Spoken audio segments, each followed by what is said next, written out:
Shit. Oh! Whenever I interacted with Kaine, I was reminded about something from my past. Maybe my mind has been confusing her with my sister this whole time. Emil. Anyway.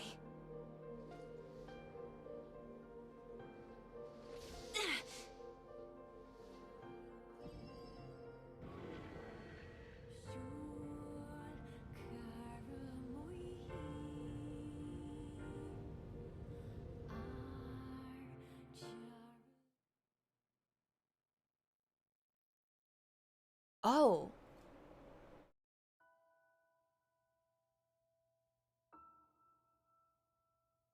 Oh my goodness. Good thing I got some water.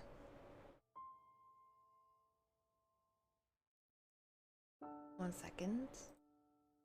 We're in text adventure time again. Hell yeah! You thought we were done. You thought it was over. But, alas. The sound of rain filled the village. The steep cliffs that surrounded the area magnified sound, causing even the slightest drizzle to rattle like a thunderstorm. Thin wisps of smoke streamed from huts as the villagers huddled in their homes and waited out in the rain. A single child, however, had braved the downpour and was now wandering slowly toward the wooden hawk-shaped weather vane at the center of town. The wanderer reached the vane, which had existed for as long as any could remember, and stared. The child's face was simultaneously delicate and fierce, like a teacup that had survived a shipwreck. Those traits combined with pale white skin to give the face of an almost sexless quality. If the beak turns east, I go home. If it stays west, then I... The child blinked. Rain slowly dripped down the young one's short hair and began its long descent to the ground. Come on. Come on. The child felt a slight breeze and watched as the vein slowly creaked to life, spinning this way and that for a moment. It finally settled with the beak pointing firmly toward the east. East? Really? Before the vein could move again, a jagged rock came spinning and tumbling through the air, striking home against the child's head. The force of the blow dropped the child to the ground as a hail of stones began to fall all around. Oh no, they found me. A heartbreaking smile crept across the child's face as the stones continued their assault. Through the rain, the sound of multiple footsteps grew louder before a voice rang out. Yoo-hoo, Kaine! The voice belonged to Demo, worst of all the bullies in the area. As Kaine struggled to stand, a final stone came skittering through the mud and bounced against her foot. Blood oozed from a cut above her eye and blurred her vision, but she could make out the shapes of Demo and his usual gang of idiots. The boy seemed taken aback for a moment by Kaine's seeming indifference to the blood dripping from her face, but quickly regained his bravado. What's up, freak? You like the rain? You like getting all wet? Or did you finally decide to run away from home? Though she knew it was futile, Kaine turned to leave. Before she could get more than a few steps, the other children scrambled to surround her, cruelty burning in their eyes. Kaine knew those were not the only eyes on her. The tormentor's parents watched from the safety of their homes. She was attuned to the sensation. It was one she had experienced many times before. While some villagers simply turned a blind eye to the actions of their children, many encouraged it openly. In a society ruled by superstition and fear, Kaine was something to be hated and, if possible, destroyed. I didn't say you could leave, freak! Demo's words chewed at her like a worm through an apple. He can't hurt me, she lied to herself. Be strong, be brave. He can't hurt me, he can't hurt me, he can't hurt. Oh look, the little freak's gonna cry. What's wrong? Are you sad that everyone hates you and wants you dead? Kaine prayed for the rain to flood down and carry her away from the world that seemed to have no place for her. But if there were gods, they chose to ignore her. As Demo crept ever closer, the clouds began to thin and the rain slowed. Even the weather hates me. I'm useless, a failure. I wish Demo's rock had taken my head off. Kaine couldn't meet Demo's leering gaze. She lowered her eyes and stared at the muddy ground below. The bully moved forward until he was inches away. She could smell the scent of old meat on his breath. The boy grabbed Kaine's face with thick fingers and yanked it upward. She tried to run away, but he forced her gaze back and jammed his thumb against her eyelid to pry it open. Show me. No. Did you just say no? Demo grinned evilly. You don't say no to me. No one says no to me. Not even taking his attention from Kaine, he called to his cohorts. Come on, guys. Let's give the freak what she deserves. As soon as Demo finished, kicks and blows began to rain down upon Kaine. Demo paused, still grinning as Kaine curled into a ball and tried to make the pain stop. I don't get you, freak. What you acting like a girl for, huh? Everyone knows what you really are. Kaine ignored the question, choosing instead to stare at the weather vane. It continued to point east, as if supremely confident about the future it had chosen for her. Go home? Yeah, that's a funny joke for someone with dead parents and no home to go to. Freak! Chanted the children. Freak, freak, freak! Kaine closed her eyes and listened to the rain, waiting for the pain to start again. As the clutching hands of the village children closed around her, she bent her mind to the sound of the rain, letting it become her world entire. The rain fell, but the pain never came. Only when the laughter of her tormentors turned to terrified cries did she dare open a single blood-caked eye. Kaine was shocked to see Demo sprawled on the ground, holding his head and screaming in pain. She could see blood welling from spaces between his fat, twisted fingers. Oh my God, he's crying. He's actually crying. Deprived of their leader, the other children glanced back and forth between themselves, as if waiting for someone to step forward and take charge. When no savior emerged, they began an uneasy shuffle away from Kaine.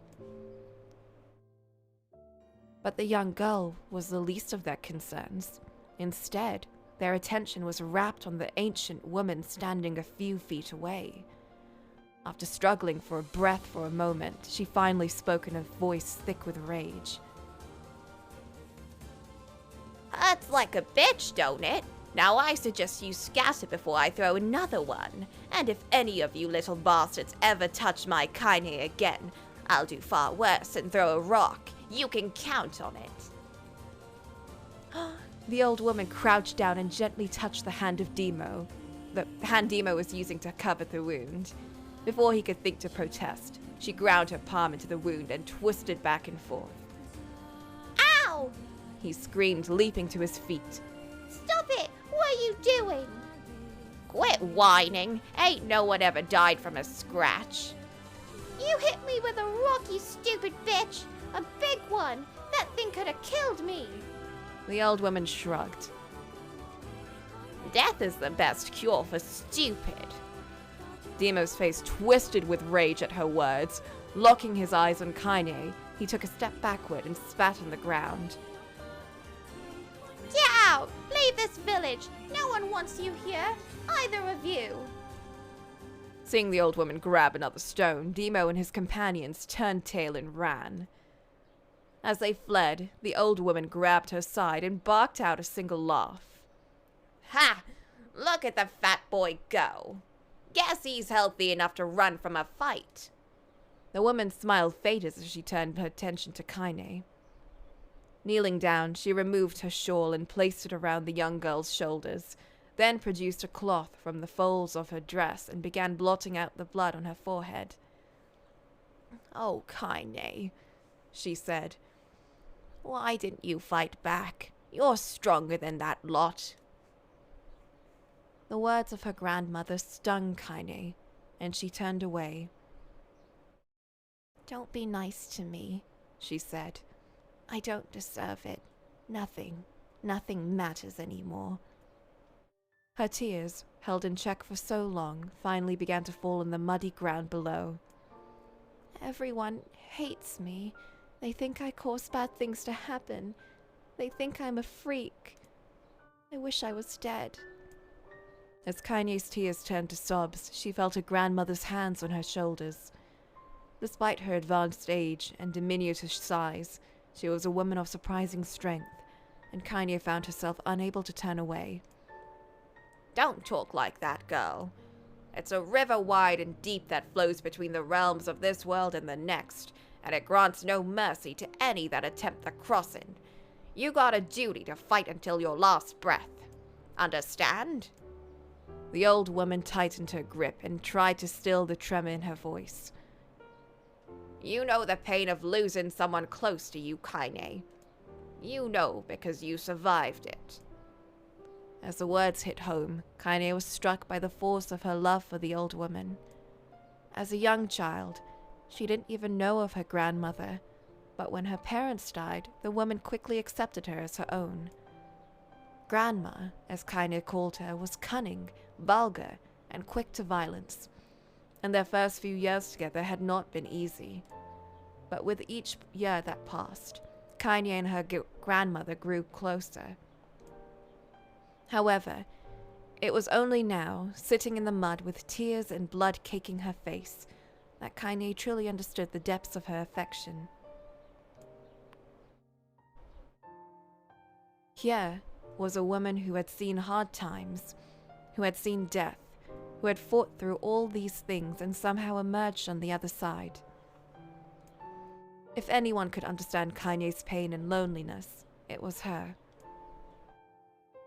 Do I make you sick, Grandma? Course not. Don't be an ass. Kaine drew her mother's moth-eaten shawl around her body and shuddered. But my body, it's not normal. If I was normal, then Mum and Dad wouldn't. Hush, interrupted Grandma. I'll not hear another word of this nonsense. You're my granddaughter, and I love you. And if folks have a problem with that, they can just go to hell. With that, the old woman reached out and placed a wreath of dried flowers in Kaine's hair.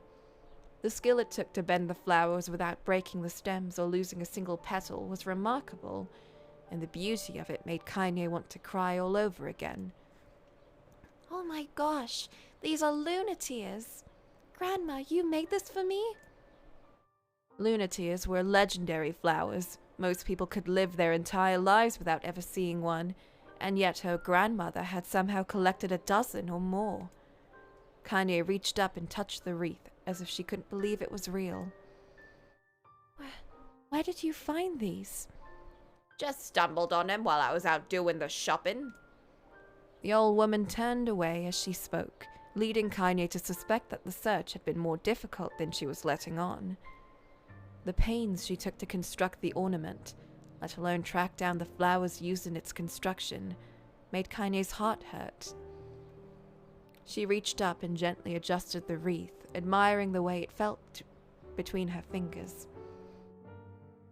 Didn't quite turn out right, said her grandmother as she squinted at it.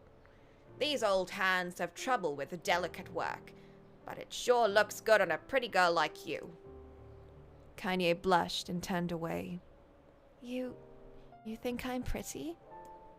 Course you are. What a fool thing to say. Thank you, Grandma. Her grandmother smiled. We're gonna be fine, you and me, she said. Long as we got each other, we'll be just fine.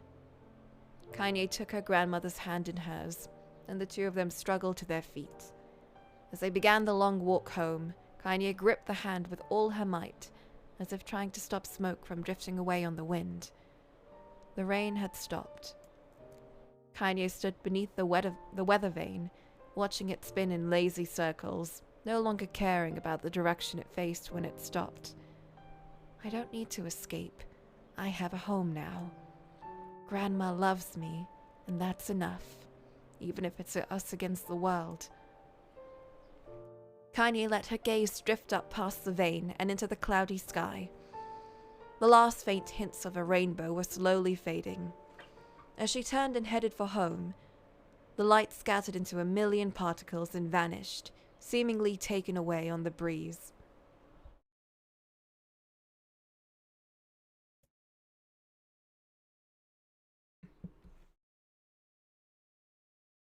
I forgot how amazing her grandmother was.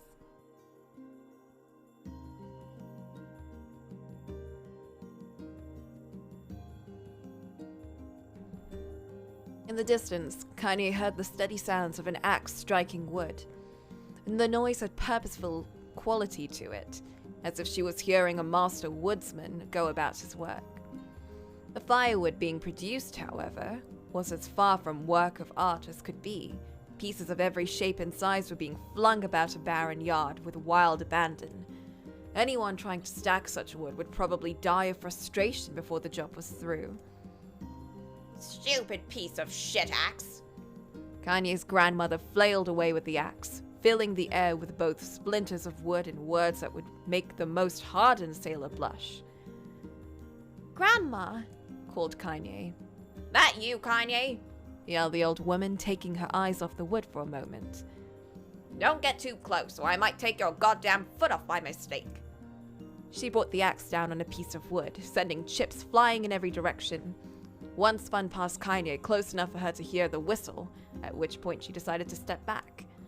Once she'd scuttled to a safe distance, she cupped her hand around her mouth and shouted, Grandma, do you need help?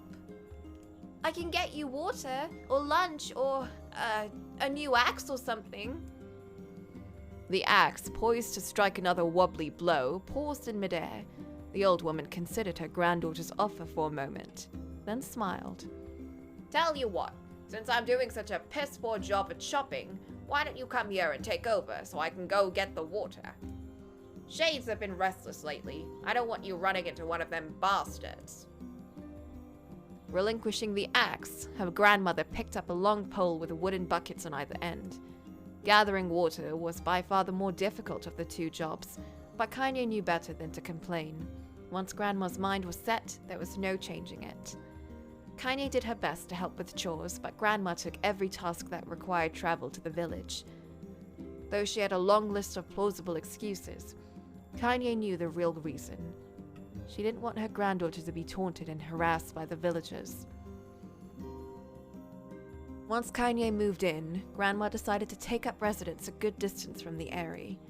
Out of sight, out of mind seemed to be the best policy when it came to the villagers and her granddaughter, and rare were the days when any but the two of them could be found on the rocky acre of land they called home. Kanye enjoyed the solitude, but harbored a secret resentment that her grandmother was forced to spend her golden years in such a place. After watching her grandmother leave, Kanye turned her attention to the task at hand. She had never chopped wood before in her life, and soon discovered why the old woman hated the chore. Swing after swing of the axe produced only a tiny crack in the wood, and when she finally managed to connect with a solid stroke, the tool embedded itself in the log and refused to budge. Frustrated, Kanye swung the axe around her head and threw it, log and all, across the yard. Damn it, ugh, crap. She suddenly understood the joy her grandmother felt in a good curse. Happier now, she picked up the axe. Baby Kanye's swearing! Oh my god! Forced it from the wood and resumed chopping. She had a natural skill with the blade, but the task was challenging, and blisters soon began to form on her small pink hands. This is tough, and my logs are all weird sizes. Spitting on her palms and ignoring the pain, Kanye redoubled her efforts. Just as she was developing a rhythm, Grandma returned from the village. Setting down her buckets with a small sigh, she took one of She took one look at the logs and coughed out a wheezy laugh. Pretty clumsy, girl. You better practice if you... Her grandmother suddenly collapsed to her knees, causing one of the buckets to wobble precariously. Eyes wide, Kaine dropped the axe and ran to her grandmother's side. Grandma, The old woman shook her head and pointed a trembling finger at the bucket. Get the bucket. Can't let it spill. Kaine steadied the bucket with a foot as she knelt by her grandmother. A small bit of water sloshed over the side and made a new home in the hem of her dress, but Kaine didn't notice. Grandma, what's happening? Crazed with panic, she grabbed her grandmother by the shoulders and shook. After a moment, the woman lifted her arms and batted Kaine away. Stop that. Just stop, she cried, breathing heavily. It ain't like I'm dying.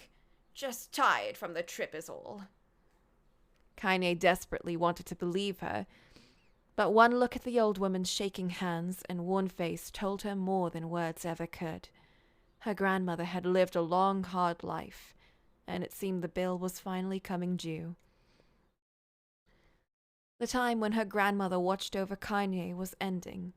Sooner than either of them had feared, the positions would be reversed. The next morning, Kaine came to the side of her grandmother's bed and took her wrinkled hand. Grandma, you're sick and you need medicine. I'm going to the village. The old woman shook her head and tried to rise, but Kaine gently pushed her down. It's all right, she said. Oh, wait. It's all right, she said.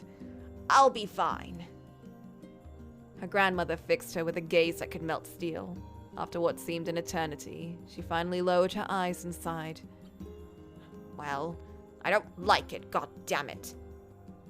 But I guess I should quit being so stubborn and let you grow up. The old woman watched as Kaine strapped on her boots and made her way down the road to the village. Hours later, as an unseen sun made its way across the dark and rainy sky, she was still watching.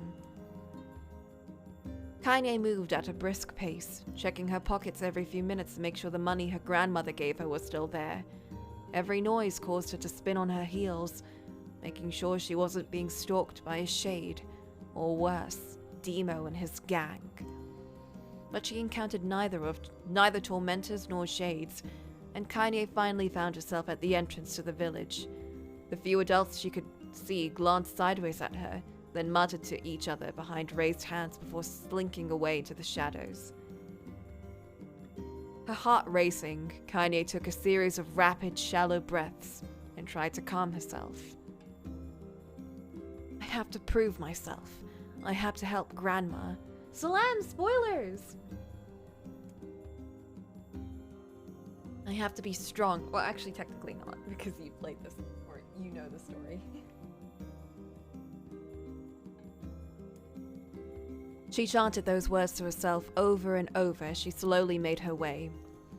Finally, her eyes settled on a rotund older woman who was angrily waving her arms in the air and telling anyone who would listen exactly what she thought of Kaine's presence. "Hey lady," said Kaine with a bravado she did not feel. "Where's the apothecary?" The woman's flabby cheeks shook in bewildered anger. "How dare this thing speak to me?" they seemed to say, but Kaine saw that her eyes held a different emotion. Fear. "Yeah, we're both scared, lady. Trust me on this one." "Which way?" Kaine repeated. The woman pointed at a small building to her right before hitching up her dress and stumbling off in the other direction. Kaine cringed, expecting a stone to come flying from the assembled crowd, but none came. Her mind was filled with a strange sense of pride as she made her way to the apothecary. But the new emotion had little time to take root, for as soon as she opened the door, she noticed a familiar customer at the counter. It was Demo. He'd clearly been sent here on some kind of family errand, because his gang of followers was nowhere to be found. Oh my god, He sputtered. What are you doing, you freak? The insult was delivered without force, and Kaine happily ignored it. Stretching on tiptoes to see over the counter, she asked the shopkeeper for the medication. Ha! Barked Demo. That old bitch finally keel over. Go to hell, Demo. The boy's eyes grew so wide they seemed ready to fall out of his head, but before he could let fly a comeback, or worse, a punch, the apothecary told them to knock it off before he kicked them out of the store. Demo slunk out of the shop, cursing Kaine under his breath. Once he was gone, she allowed herself to breathe once more, taking a brief tour of the shop while the owner prepared her medication. Countless tiny bottles filled the cramped store, each with a label written in some indecipherable language. An ocean of aromas assaulted her nose, creating a scent that was exotic, but not altogether unpleasant. Seeing such a variety of supplies gave Kaine a sense of peace. Surely, in a world so vast, there would be a place that she could call home. On the far wall behind the counter rested the portrait of a stunning young girl. The picture had once contained bright, vibrant colors, but time had worked its cruel magic, and they were beginning to fade. The beauty of the work, however, remained undiminished. You like that picture? Kaine turned to find the apothecary with a small vial of medicine in his hand. His eyes were gentle but sad, and they seemed to stare through her and into nothing as he spoke. That's my daughter. I sketched it when she was just a little girl. She's been dead a long time now. Kaine didn't know how to respond.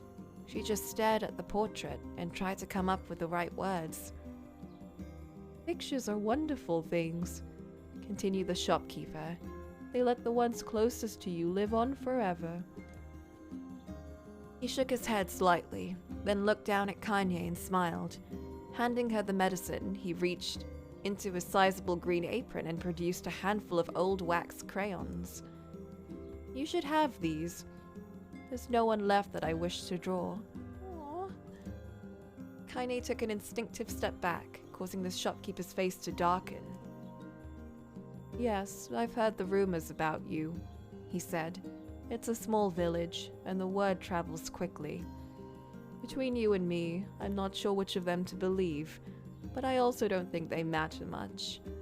I know your grandmother, Callie, and I think the way she was driven out of this town is just deplorable. Grandma's name is Callie? Thought Kaine suddenly. She was still mulling this new fact over in her mind as she reached out and gently took the crayons from the apothecary's hand. Your grandmother is an old friend of mine, he said as Kaine scooted away yet again, and I owe her much. I wager she would like it if you drew a picture of her. Yeah, I think she would like that very much.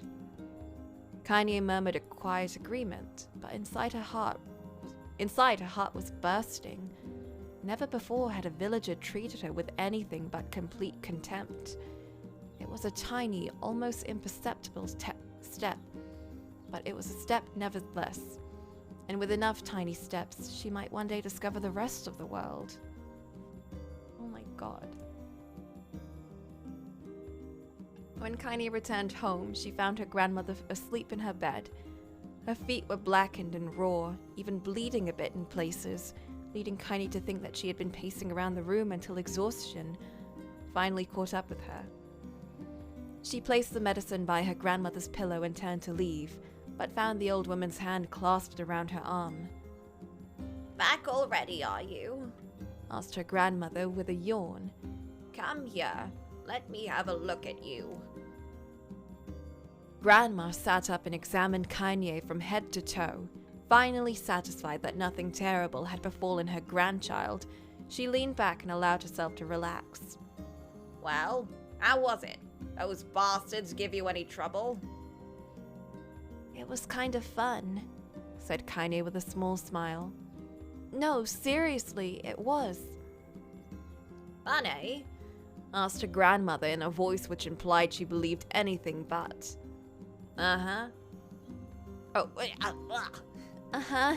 So anytime you need me to run an errand, just let me know. As she spoke, Kaine removed the crayons from her pocket.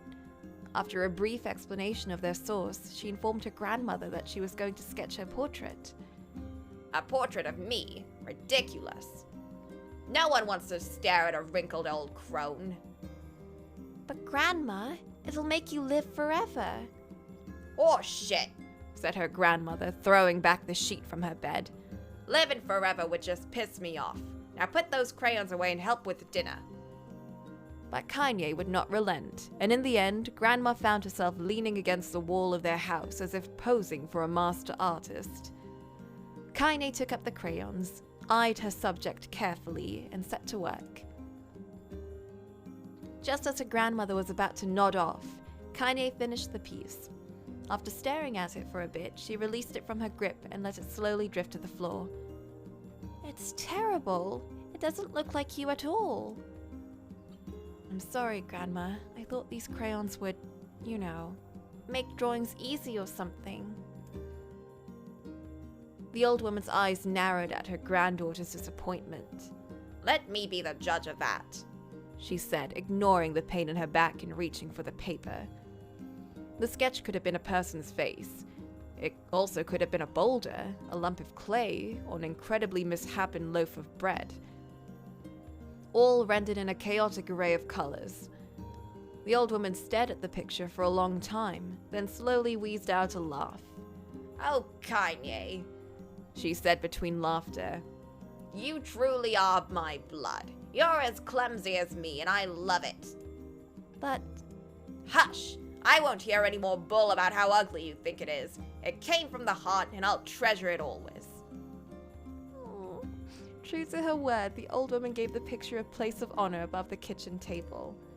In the days that followed, Kaine would often catch her staring at the portrait with a strange smile on her face, an action she interpreted as a silent, mocking laughter.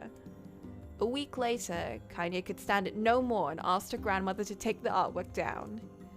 Posh, said the old woman. I'll take this down when they roll me into my shroud.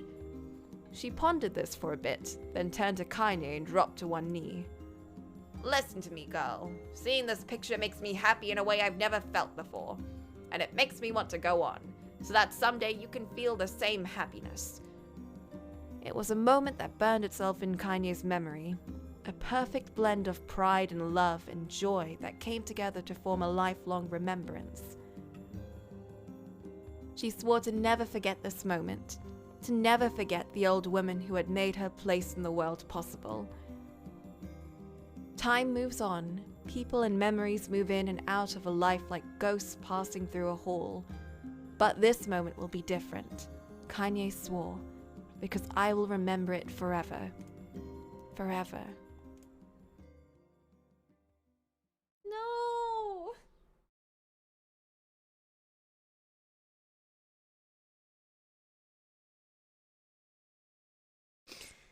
Kaine listened to the sound of crackling firewood and stared at the black object on her plate. She'd been pushing it around the wooden disc for a good 10 minutes, ignoring the bemused stare of her grandmother. Finally, she summoned her courage and gave the object a brief sniff. A sharp, bitter scent flew up her nostrils and made its home there, causing her face to twist with disgust. Grandma, I can't believe you want me to eat a bug. The old woman threw some more wood under the cooking pot and snorted. It's no bug, you fool girl. It's a berry. Why the hell would I be feeding you bugs? Yeah, well, it looks like a bug, said Kaine, and I think it's burnt or something because it smells terrible. With that, Kaine held her nose and threw the berry in her mouth, chewing as little as possible. Oh yeah, that's terrible, all right. Why, you little brat, laughed the old woman. Look at the sass on you. You've been spending too much time with me, and that's a fact. 5 years had passed since the moment when Kaine's grandmother saved her from the bullies. As is often the way with two stubborn people, their relationship had grown in fits and starts, but moved forward all the same. Meals that used to be somber affairs were now filled with laughter and hurled abuse in equal measure. Kanye could not remember a time when she had been happier. As the years went by, Kanye started to shoulder more and more of the daily responsibilities. Her grandmother's legs grew weaker by the day, and she could no longer do many of the chores she used to take for granted. And so this morning found Kanye lacing up her work boots with a breakfast of burned berry rolling around through her belly. Where are you going today? Asked Grandma suddenly. I don't like this music. Kanye looked up surprised. The old woman rarely asked for specifics anymore. Well, I was going to check out the kelma tree and see if they were ripe. I thought we could make some jam or something. Oh, and I'm gonna pick up some flagstones, so I need to take the wheelbarrow. Flagstones? What in the hell for? Kanye stared at her grandmother, then held out an arm and swept it around their home. Constructed mostly of cloth, rope, and rubble, the old place sagged like a boxer in the final round.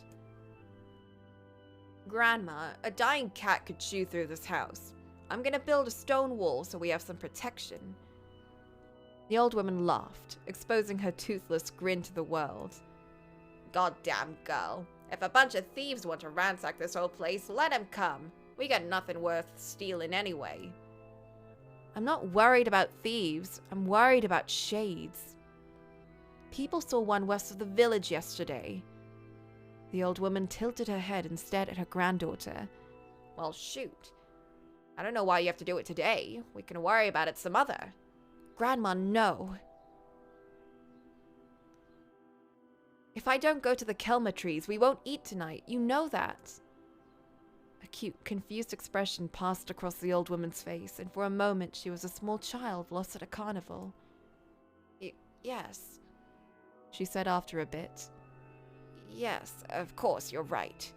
I'm sorry, Kanye. Lately, it seems my mind is... She didn't finish the thought, instead walking over to her nightstand and gently taking the wreath of lunateas from the drawer. The flower's petals had aged to a brilliant whiteness, and Kanye thought it was more beautiful now than the day she first received it.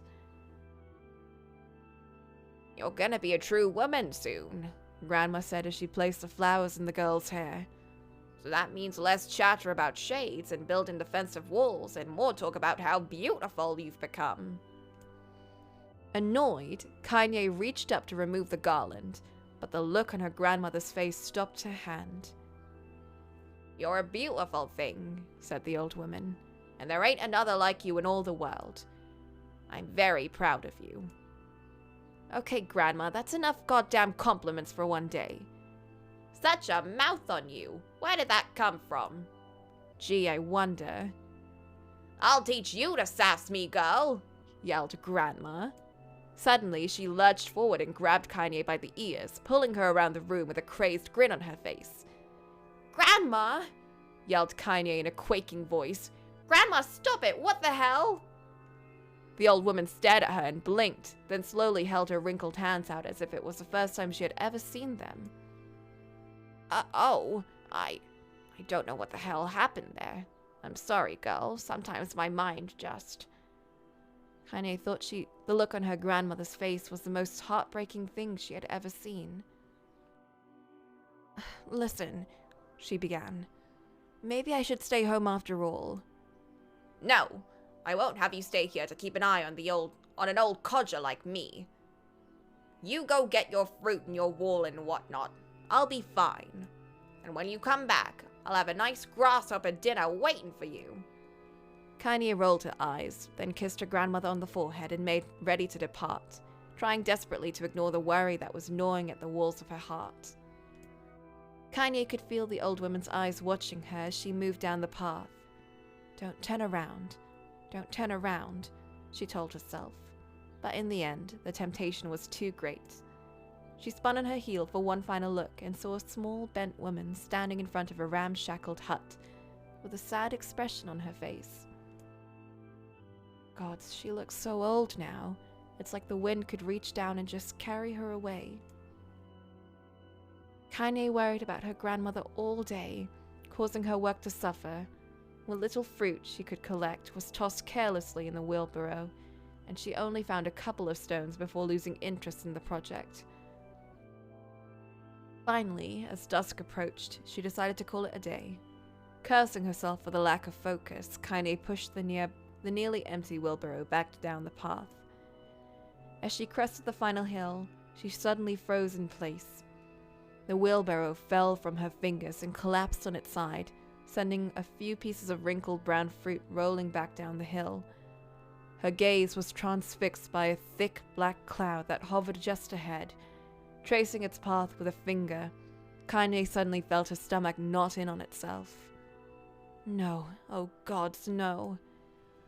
Her grandmother's house was ablaze, the flames licking up as if trying to touch the sky itself. Grandma? Grandma! Kaine ran then, faster than she had ever moved in her life. Once she tripped on a stone and went sprawling into the rocky ground, but she leapt up to her feet and continued running, unmindful of the blood that spilled from her wounded hands and knees. As she got closer and closer, Kaine's mind began to race in time with her footfalls. It's too dark. It's too dark. Not just fire. Can't be fire. Too much smoke. Gotta save her. Gotta save her. She burst into the front yard and came to a sudden halt, her worst suspicions confirmed. The smoke from the fire was mingling with the thick, inky blackness of an enormous shade. The massive creature supported itself on the 3 twisted feet, and achieved balance through means of a large armored tail. Scales, horns, and claws sprouted from its body in a random, chaotic pattern, giving it the appearance of a lizard designed by some insane god. Seeing Kaine, it let out a roar and flicked its tail, sending small whirlwinds spinning around the yard. For a moment, the creature retreated into a shimmering, inky blackness, as if her mind was unable to comprehend that such a thing could actually exist. But then the smell hit her, a blend of rotted meat and excrement, and the horror became real once more. The creature bellowed again, and this time Kaine responded with a scream of her own. "All right, you bastard," she thought as her scream echoed off the high cliffs around them. "It's you or me. Let's go." The shade eyed Kaine with bemused interest. Then it began looking from her to the house and back again, as if urging her to look at the destruction it had so gleefully wrought. With a dread building in her heart, Kaine glanced toward the house. Through the smoke and flames, she spotted a small figure struggling to escape the ruins. Grandma! At the sound of her voice, the old woman began waving frantically. She's alive, thought Kaine. Alive! Kaine's legs sprang to life as she raced across the yard toward the flaming wreckage of the house. Before she could advance more than a few steps, the shade opened its mouth and let out a roar powerful enough to uproot trees and send them flying. The blast sent Kaine tumbling through the air before smashing her against the rocky earth. Stars danced in front of her eyes, and she tried to remember how her legs worked. Get up! Get up! Get up, get up, get up, get up, now! As Kaine struggled to her feet, the shade stomped toward the house and pinned her grandmother to the ground with the tip of a claw. The old woman struggled to move the claw from her stomach, but she might as well have been pushing a mountain. She coughed briefly, sending a small spray of blood into the air, then collapsed to the ground, her energy spent. Kaine lurched to her feet, only to fall to earth with a gasp. Her ankles were on fire. One or both of them were surely broken. Ignoring the pain that screamed through her body, she began dragging herself across the ground, leaving a drunken trail of dust and blood in her wake. Grandma, hold on. Just a little longer. Her grandmother's face was turning blue, her eyes rolling back until only the whites were exposed. Kaine pulled herself across the ground with a maddening slowness, the distance seeming to increase with every second that passed. The shade glanced between the two women, flicked out its tongue, its giant mouth turning up at the corners. Short, panting breaths belched from somewhere deep inside its core. Bastard, laughing at us.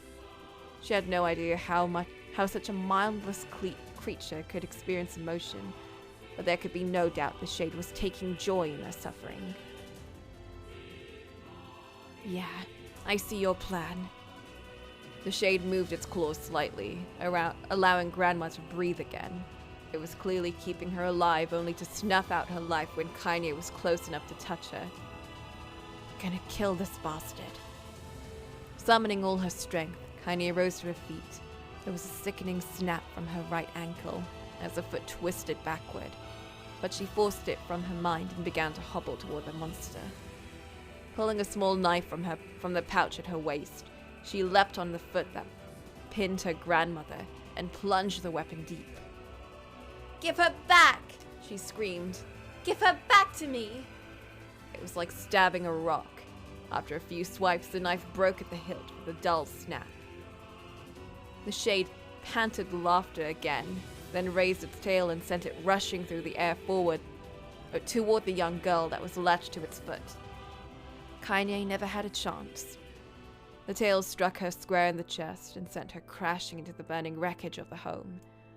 As they lay on the ground, with blood pouring from multiple wounds, a small, weak voice spoke up. Kaine. Kaine's vision blurred, but she forced herself to focus on the sound. Finally, her eyes cleared enough for her to make out her grandmother's hands reaching out to her through the smoke. Grandma? Kaine, you gotta run. You can't best this one. Kaine grabbed the hands and held on with all her strength. Grandma, come on, we've got to go. The old woman coughed loudly. One of her hands, slick with blood, slipped from Kaine's grasp and thumped to the ground below.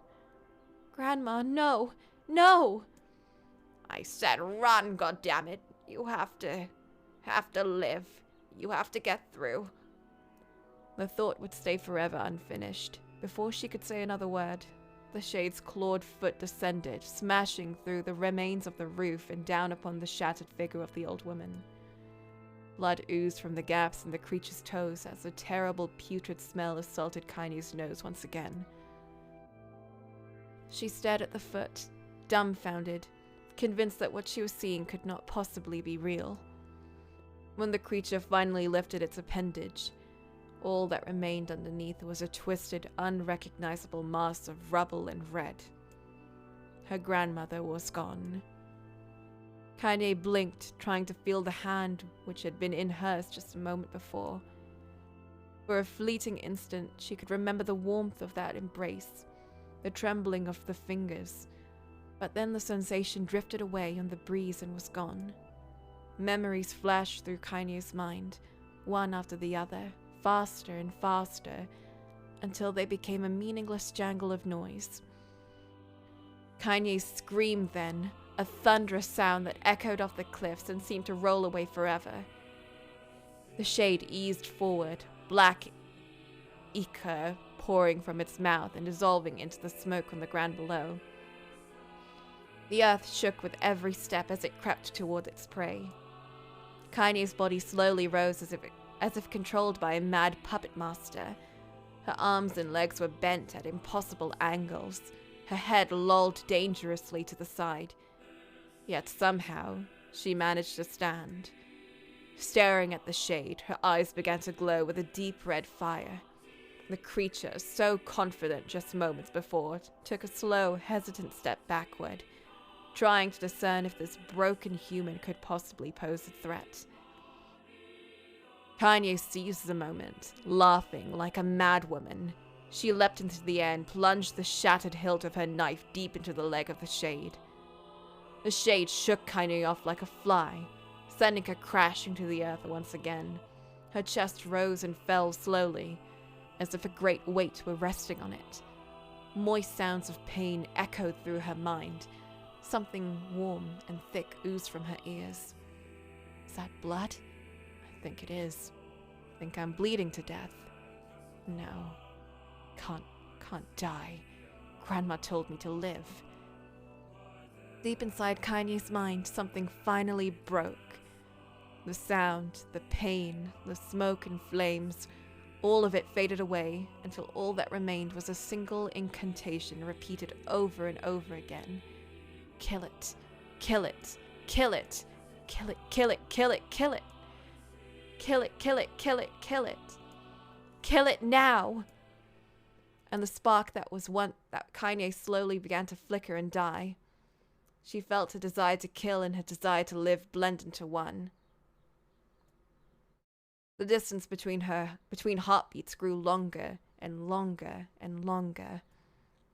Oh my god.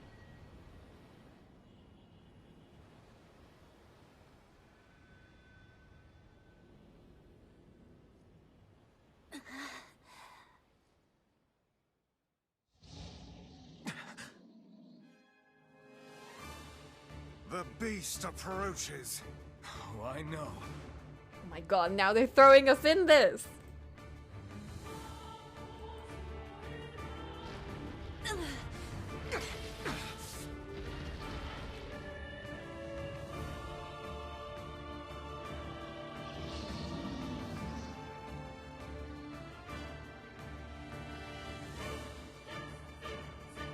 Damn it.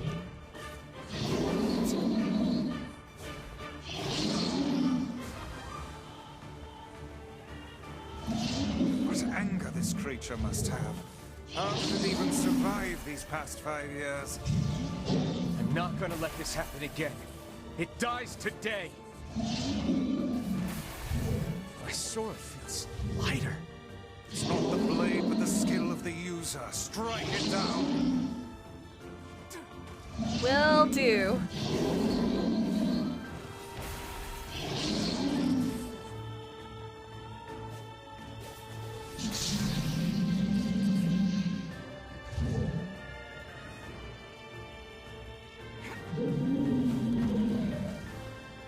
Oh, shit!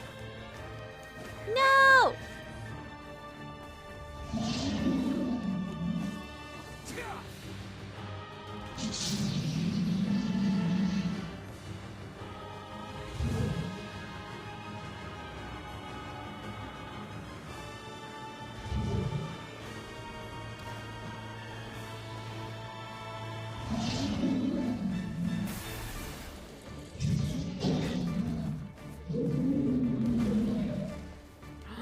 Oh, there we go. Oh, but Kira, you missed the whole story section. I'm also turning my fan back on.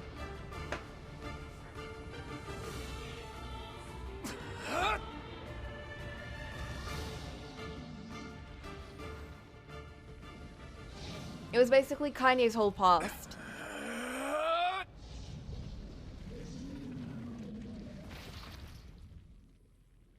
Oh my god, that was like a whole hour of reading. I didn't even notice. I got so into it.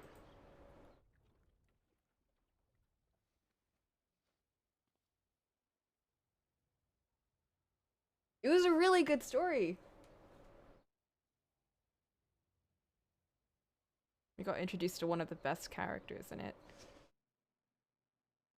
Oh shit, we're continuing, I think. Oh shit. Can you hear my fan? Can you hear my fan if it's like this? I hate the idea of me reading and then just like you hear my fan every time I speak when it's like super silent.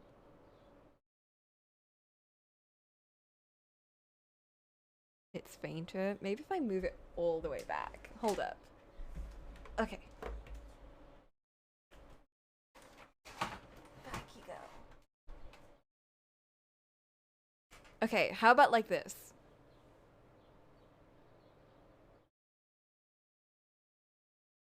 Lower my gain? My gain is already super low.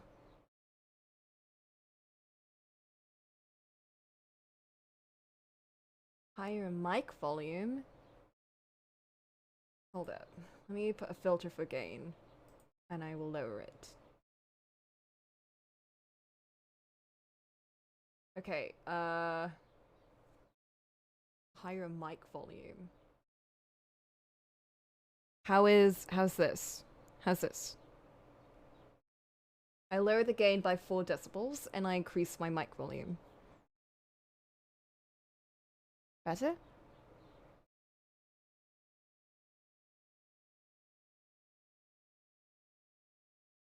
any change at all.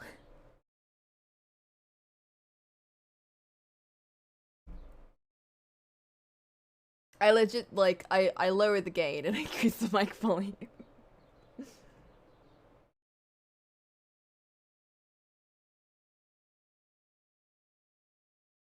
Oh my goodness. I shall endure for the reading bits. It's fine.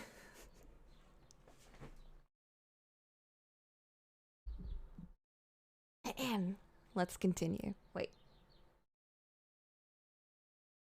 Let me remove the gain up that I put in there. Or the gain lowering I put in there. I do not like having unnecessary filters that do nothing. Okay, continuing the story. We ended with a very angry Kanye for good reason, but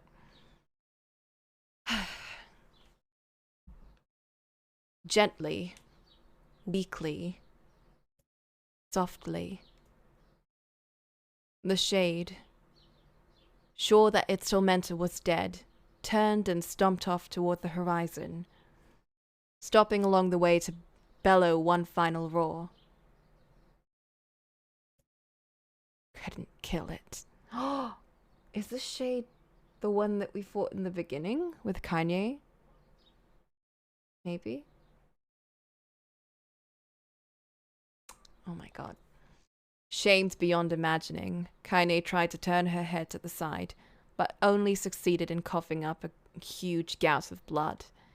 It was getting difficult to see, and only after a moment of fierce concentration did she realize that her left eye was gone. Laughing to herself, she turned her remaining eye to the ruins of her home, and noticed a ragged stump of an arm resting a few feet away. Yeah, that's mine, she thought with a mad giggle. This is gonna make clapping a real bitch. What? Huh, cried a sudden voice from the depths of her mind. Finally gonna die, are you? Well, you had it coming. Go to hell, Demo, she thought at the unseen assailant. Go to hell before I pluck out your eyes and feed them to a dog. The voice of her childhood terror evaporated into smoke, only to be replaced by another, more recent voice. Hold still, said the apothecary, materializing from the ruins like a ghost. I want to draw you. That way you can live forever. No, stop. I don't want to live forever. I want to die right here. I see, he said quietly. Well, if that's what you want. The spectral shopkeeper fluttered in and out of existence for a moment, then produced a piece of paper and sketched quickly. After a few seconds, he turned the page to Kanye and smiled. Since you rejected my offer, I decided to draw someone else. It was a picture of her grandmother, real as life. Kanye opened her mouth to thank the man, but stopped as the picture began to blacken in the middle. Before she could say anything, dozens of multi-legged insects began to swarm across the image, tearing at it with sharpened pincers. Stop. No, don't hurt that picture. Kanye reached out with her remaining arm and waved futilely at the air. To her surprise, the insects fell off the picture into the ground below, where they vanished into tiny black tendrils of smoke. Relieved, Kanye turned her good eye back to the picture, only to open her mouth in a silent scream. The sketch now showed her grandmother as she truly was, a smashed, unrecognizable lump of nothing. The apothecary smiled, then broke into a jolly dance. See that? He cried as he danced his jig. It's perfect now. She looks just like you. Ha-cha-cha-cha. I look like that? Oh, God. Oh, God, I'm gonna die. I'm gonna die. Drowning in despair, Kanye laid her head back in the mud and smoke of her ruined house and waited for the end to come. But just before she let everything go, an unfamiliar voice began to whisper in her ear, Oh god. Ain't you got a wish, sunshine? The voice was vulgar and fierce at the same time, as if insanity had somehow found a way to take form. Kaine wanted to scream as the voice crawled under her skin, but her lungs refused to work. You know, a wish, like a prayer or something. Why don't you get on your knees and start praying to heaven? Please, invisible man in the sky, save me, save me. Kahaha. Kaine finally resorted to shouting at the voice with her mind. I don't make wishes. They don't come true for me. I'm a curse, a freak. I should be left to die. The other voice boomed in her ears. Wahaha! Oh god, you are the best. Kaine glanced down and saw a black, shiny substance oozing from her legs. She tried to brush it away, but her remaining arm would no longer respond. The substance slowly crept around her feet, and then began moving up toward the rest of her body. Is this death? Is this what it feels like? Or is my mind just losing itself? She could feel the slime oozing upward, feel the hot, searing pain it left in its wake. Whatever else might be happening, she was still alive, and this was real. Come on, said the voice. Let it go. Kaine tried to ignore the voice and concentrate on the pain, but the newcomer would have none of it. Don't ignore me, sunshine. You're ready to give up, ready to die, so why not let me have it? Have what? Your body. Come on, give it to me. Give it to me. I want to stand on the ground, feel the rain, taste the wind. The voice paused, as if licking its lips. When it resumed, it was filled with mad, unabated joy. And I want to take your hands and use them to choke the goddamn life out of people. I want to tear out their throats and bathe in the blood just like before. In response, Kaine shifted her head and vomited. The warmth of it crept down in her front and mingled with the pain of the encroaching black ooze. Are you a shade? Gah! Yeah, maybe. What of it? The slime reached her face, crept up past her nose, and slowly oozed into the socket of her missing eye. The moment it touched her brain, Kaine was struck by the most powerful sensation she'd ever felt in her life. It was ecstasy. She wanted to scream with delight, but all she could manage was a small whispered moan. Feels good, don't it? Asked the voice with a chuckle. Yeah, what can I say? I know how to please the ladies. Now gimme that body. Come on, gimme the body and I'll give you more of this feeling. It's a fair trade. The black lump began to protrude from Kaine's side. As she watched, it grew longer and thicker, eventually taking the form of her missing arm. I can see better, she thought. My eye must be growing back too. The slime reached up to envelop the rest of her face, but she managed to brush it away. Stop, she whispered, marveling at how she regained her voice. Stop. The black ooze hesitated, as if considering this request, then quickly shimmered down her body before disappearing in a cloud of smoke.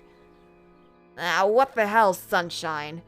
Screamed the voice. We had a deal. I thought you wanted to die. Grandma said, I can't die yet. A brief image of her grandmother, bloodied and broken, flashed before her eyes. She saw the shade that had killed her and heard its mocking laughter, then closed her eyes and forced the image from her mind. Her whole body was quaking with rage. When she opened her eyes again, they burned bright red. That thing took my grandmother. I have to kill it before I die. Kaine glanced down and saw a mysterious pattern. The pattern of the shades burn itself into her left arm. Well, I'll be damned, said the voice cheerfully. Look at that, sunshine. I think you and me are gonna be good friends now. Kaine stared intently at her arm. The more emotional she felt, the more the letter seemed ready to puncture her skin and begin infecting the rest of her body. The arm clearly had a will of its own now. Stop. I gotta stop.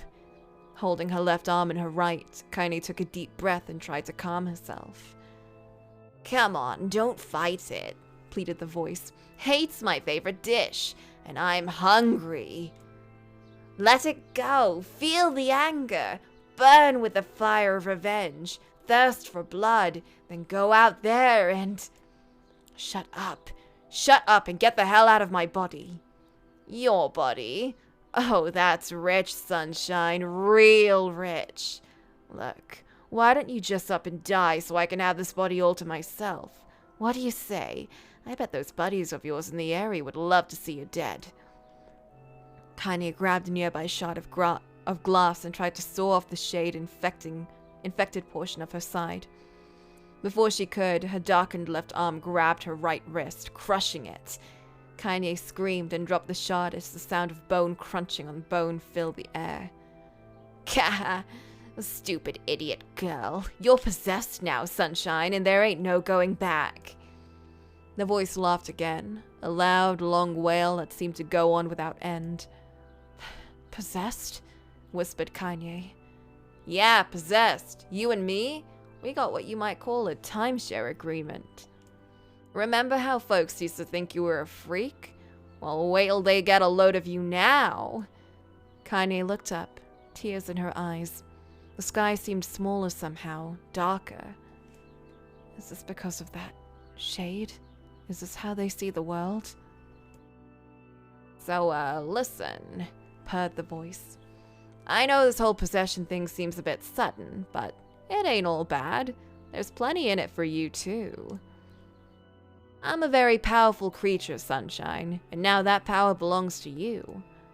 You got enemies, people you want to kill? I can make it happen.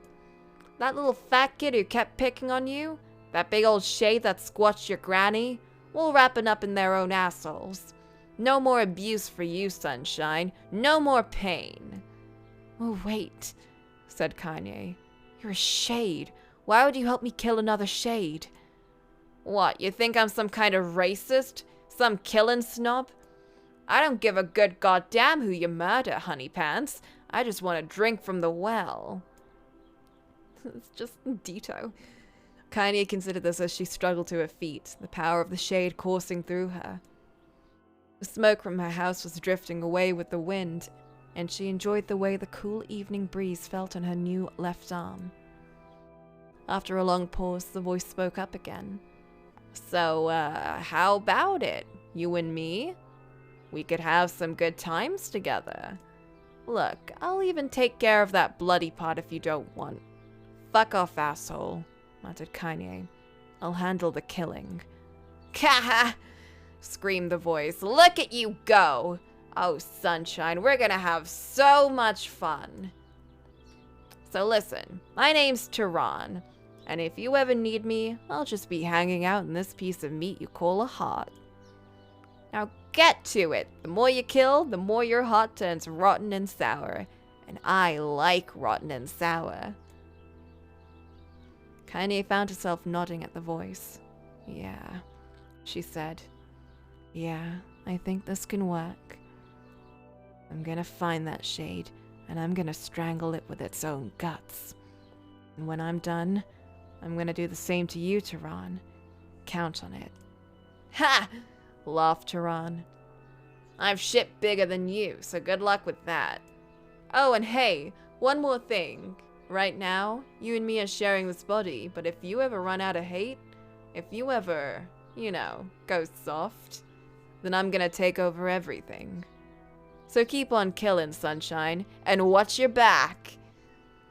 The voice grew fainter and gradually faded away, fading to somewhere deep inside Kaine herself. Kaine waited until she was sure the voice was gone, then waved her new left arm around a few times. It feels perfectly normal, she thought. It feels like mine. Desperately, she began poking and prodding at the new limb, determined to find something wrong with it. She didn't want it to feel normal. That would mean the creature inside her had already won. I'm not a shade. I am Kaine. Repeating this mantra in her mind, she slowly began digging through the rubble of her house, being careful to ignore a certain red-stained spot in the corner. Finally, after what seemed like an eternity of heartbreaking work, she found what she was looking for. It was a wreath of lunatears. Though it had been through hell and back, the garland's petals were as bright as ever. Kaine started to place it in her hair, then slowly lowered the wreath and stared at it. I'm sorry, Grandma. I'm so sorry. But I don't deserve to wear this anymore. I'm possessed, corrupted, a freak. And this time, I don't think there's any going back. Holding the flowers to her heart, Kaine fell to the ground and sobbed. As night gradually lightened to dawn and the people of the area rose to their daily lives, she remained in that position, as if tears could somehow wash away the horror that now infected her world. Alive! Stay alive! Stay alive! Grandma. Kaine, you gotta live! You gotta come back to us!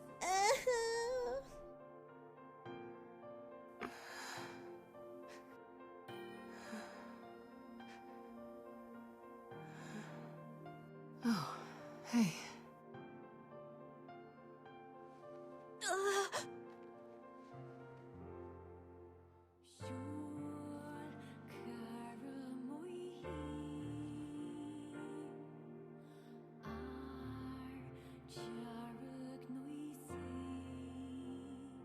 Emil, you were the one calling me, weren't you? You still recognize me? Of course. I knew you right away. Thank you, Kaine. Welcome back, Kaine. Wow, you grew up. So, how long has it been? 5 years.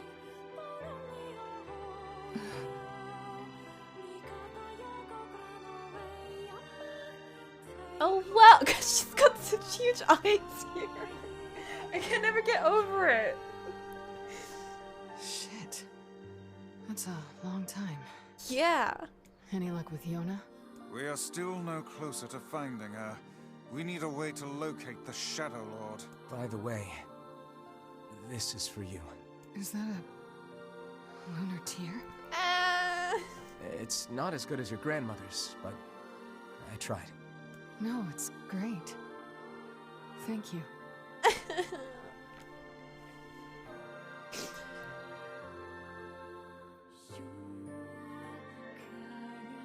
Kaine waking from her long petrified sleep. Emil's unflagging kindness. Our reunion was a happy one, and we let it wash over us like rain. Yeah. That is, until Devila and Popola had to go and ruin it God all. damn it. This is even worse now that we know. I hate this. Are you kidding me? You can't be serious. Please try to understand. No. People are tired and scared, and I'm sorry. I'm sorry you have to bear the brunt of that. This is crap, and you know it. It's okay. We can sleep outside. No one's sleeping outside. You and Kaine saved this village, and now they want to run you out? People are afraid of us. And really, I understand. I mean, look at me. As long as you're still with us, I can deal with it. Right, Kaine? I'm used to sleeping outside. God damn it. But We'll see you later.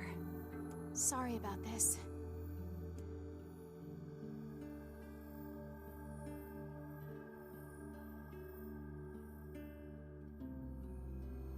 What is the matter? Kaine always sleeps outside. I never thought about that until just now. Never even occurred to me. Damn it. We should turn in.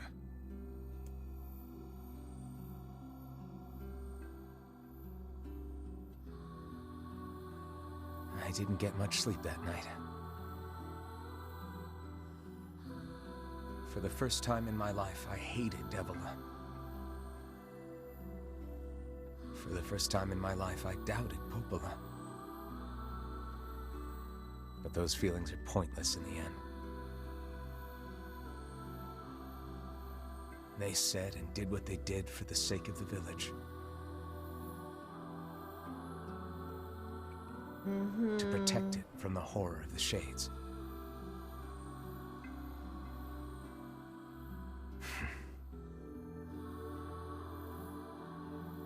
Really, how can I blame Devila and Popola? I can. In the end, I'm just as bad. Because I never once stopped to think about Kaine and Emil's situation myself.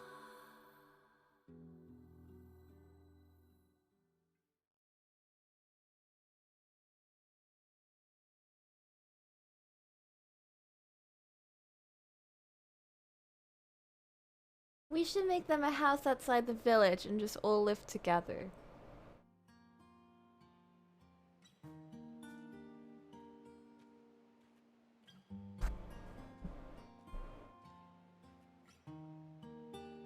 I should apologize to Kaine and Emil. But what good would that even do? It's good to apologize even still. I got a fire going. Wait, is that... Campfire? I'm so happy to get to talk to you again, Kaine. Yeah, me too. I tried everything I could think of to save you, you know. I polished you with a special cloth. I poured warm water over you. Wait, you poured water on me? Yeah, but it didn't really do much except make you all shiny. Hey, Emil. Thanks for saving me. I guess you noticed how I look different now. Yeah, I love new perspectives. It was my favorite part of Automata. Like, I know people complain about Route B, but it was honestly my favorite, like, second favorite route. Because of all the new things you learn. Because you learn a lot in that route, and it was really cool. I'm sorry, Emil. I'm sorry for all of it. Well, I mean, this new form isn't all bad, you know? At least I can look at you when we talk, right? Hey, so why don't you tell me something about yourself? I'm not very interesting. Sorry. Come on, I just want to know you better. Please? Fine. This all happened when I was a kid. Before the whole shade possession thing. My body is... different. And when the villagers found out about it, they started treating me like a freak. But one person, my grandmother, accepted me just as I was. No matter how bad things got, she gave me the strength to keep going. She's really special to you, huh? Yeah. Oh, hey! That gives me an idea. Since we cured your petrification, we should start looking for a way to cure your possession in my body. I know we can do it if we all work together. Heck, it'll probably be super easy. Let me guess. More warm water? Okay, can we just forget I told you about that? It's the cure to everything! Hydrate, don't dihydrate!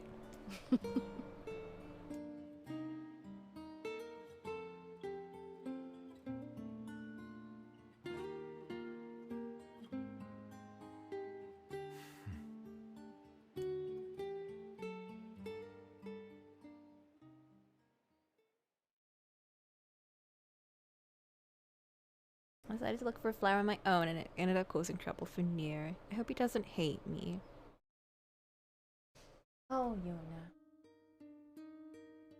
Sleep well? Sure. And yet your red eyes tell a different tale. Don't be so hard on yourself, lad. I need to go see Devila and Popola. Very well. I'll just take these. And these. You think my flowers will still be there? What might that be? It's Mom's diary. Huh? I have not heard you speak much about your mother. She got the Black Scrawl and died when I was little. Oh. My apologies for bringing it up. It's all right. I can barely remember her face anymore. This is the only thing I have left of her. Reading it helps remind me of when we were still a family. I see. But the final entries get a little strange. What about Papa? In what way? Well, here, take a look.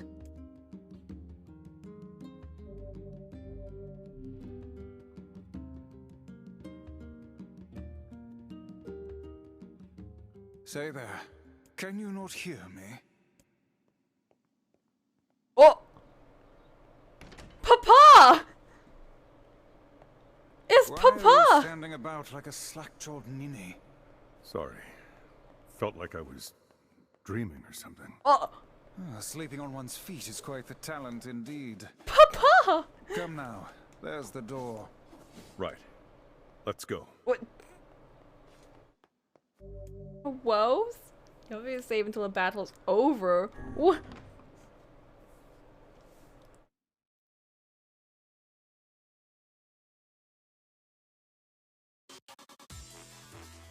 Oh!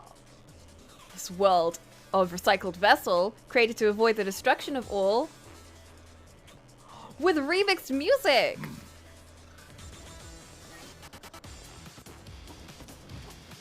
Oh! This is the Nightmare tracks from the Nightmare music OST, which is like rearrangements of the NieR tracks. Isn't this Shadow Lord's castle?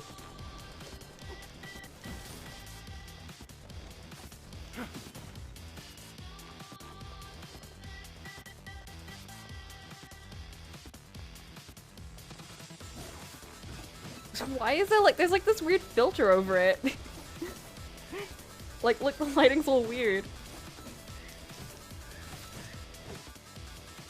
Squeeze.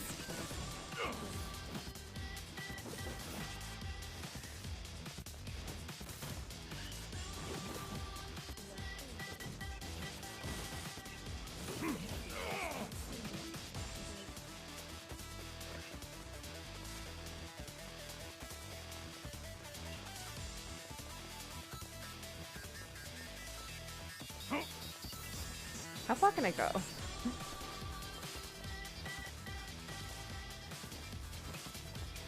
Is this just like a never-ending staircase? Yeah, this is where the pig chased me. Oh my god, this might just be a never-ending staircase.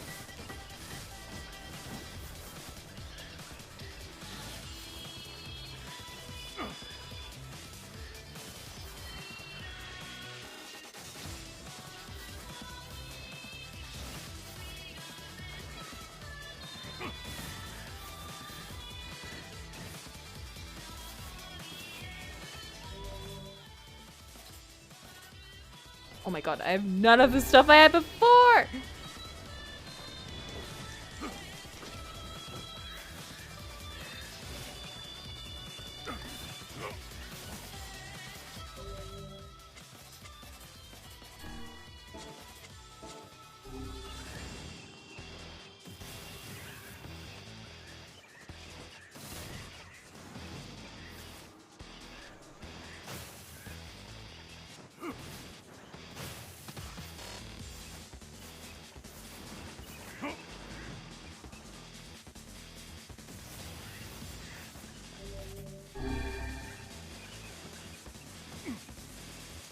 Oh, there we go. Much better.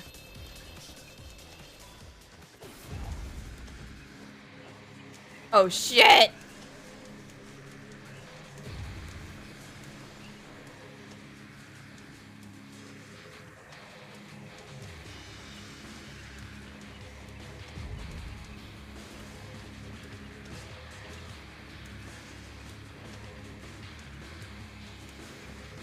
Oh yeah, the anime teleport one. Oh, this guy is nothing on his own.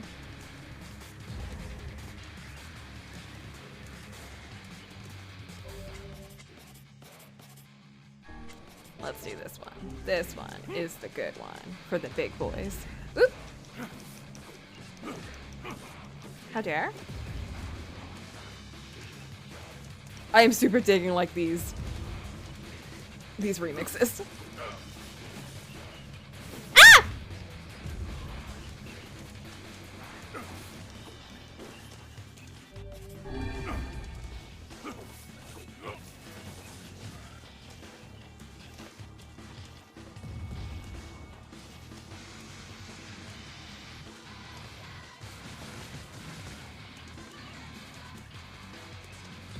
Like, this is such a Pop the NieR type of remix, just dad rock.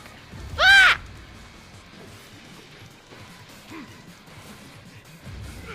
I like how hard mode feels difficult, but it's also not like super damage sponge when it's at this point, since my weapons are good. Oh, thank you. Thank you for those medicinal herbs.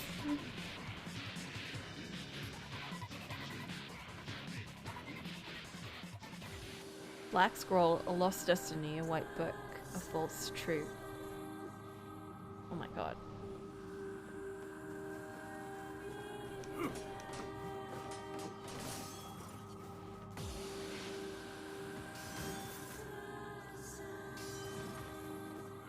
This is so weird.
Are we gonna get pop in your phantasms?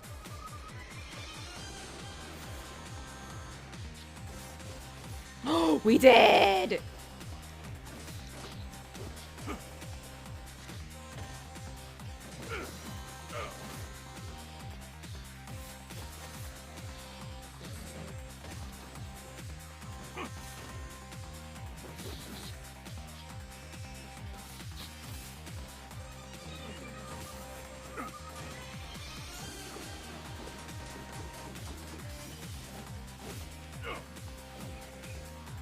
Uh-oh. Getting annoying, boys.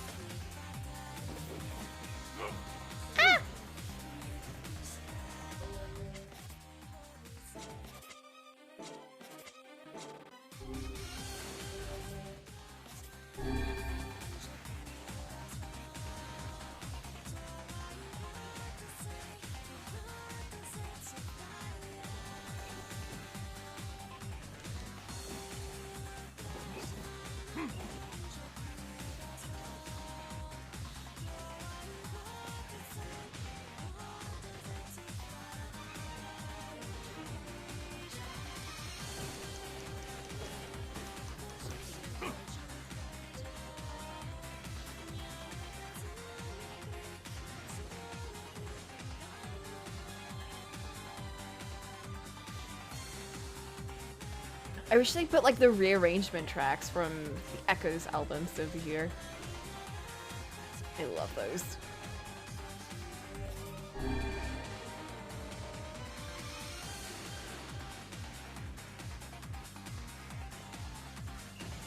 What?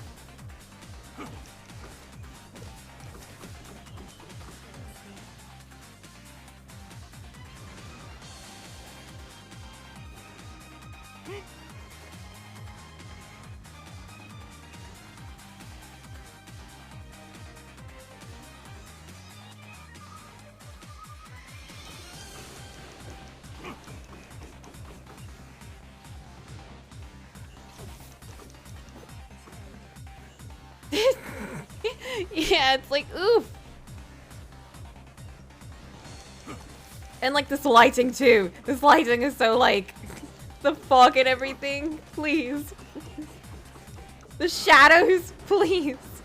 I don't even know what I'm like. Oh my goodness. Oh shit. These balls are too much for me.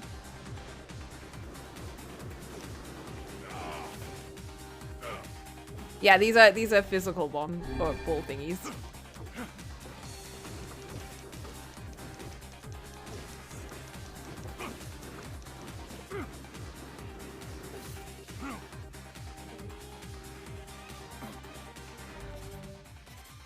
Man.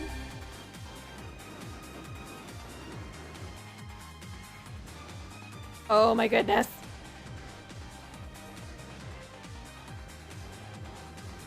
I'm just gonna attack you like this then, whatever. What? Ah!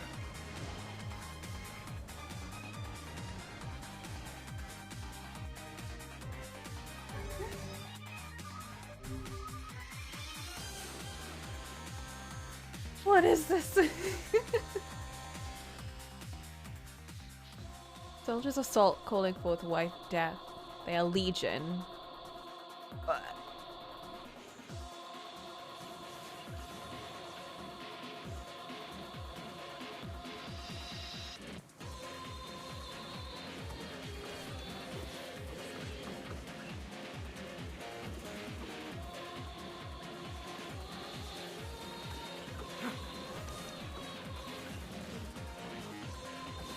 This is not what I thought I'd be doing today.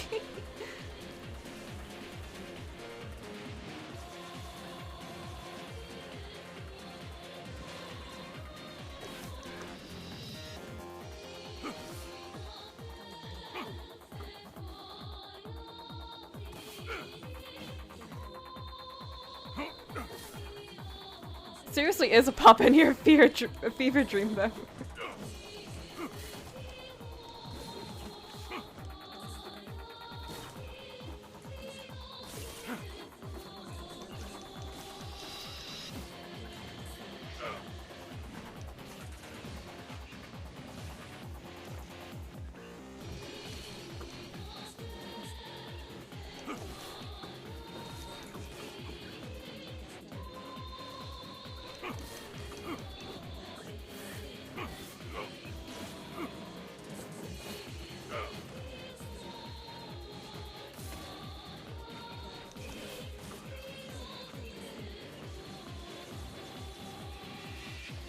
I mean, they're weak, but there's so many.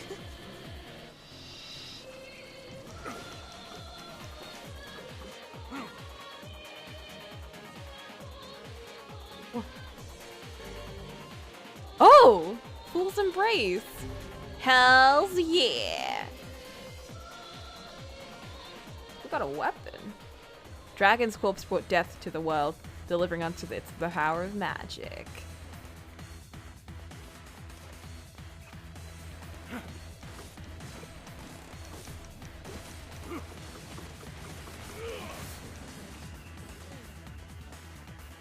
It's just us being like, yeah, Dad was kind of a badass. I don't know what happened to him. He just kind of kapoofed.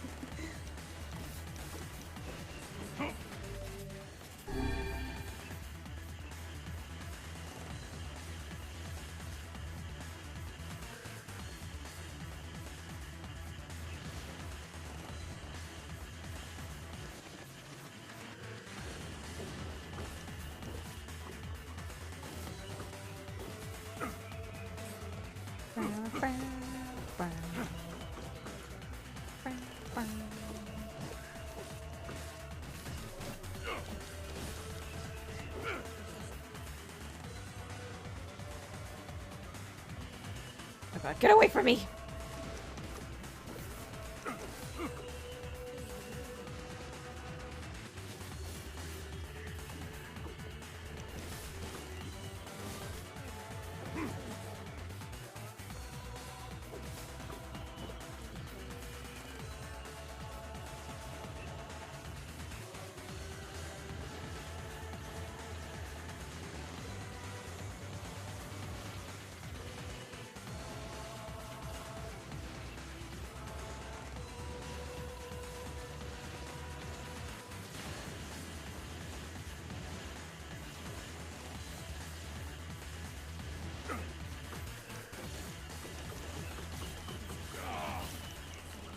Oh, jeez.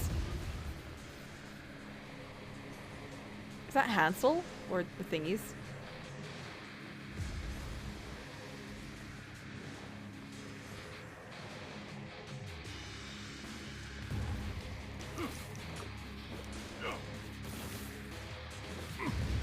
Oops.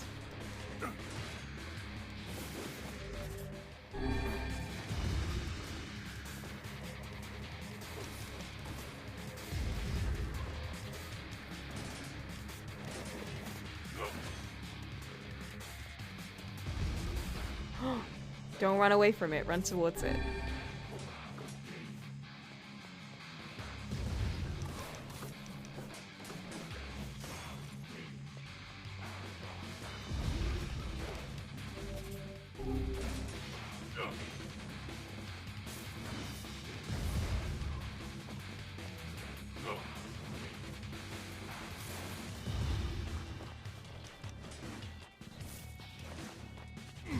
Ooh!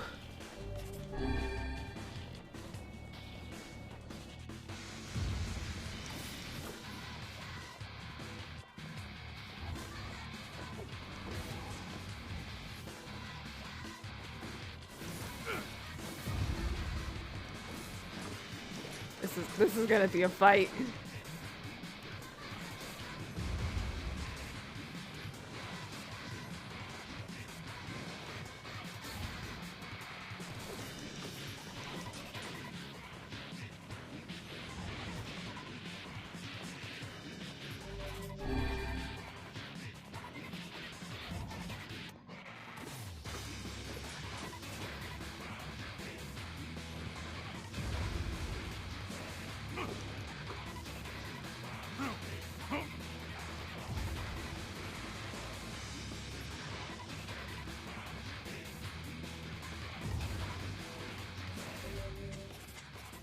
Let us take out this.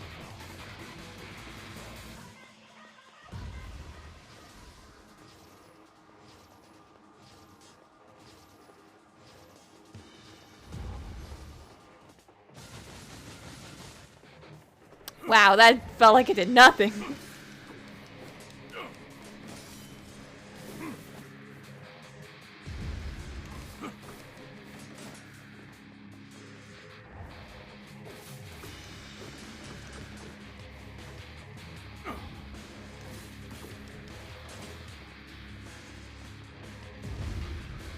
Oh.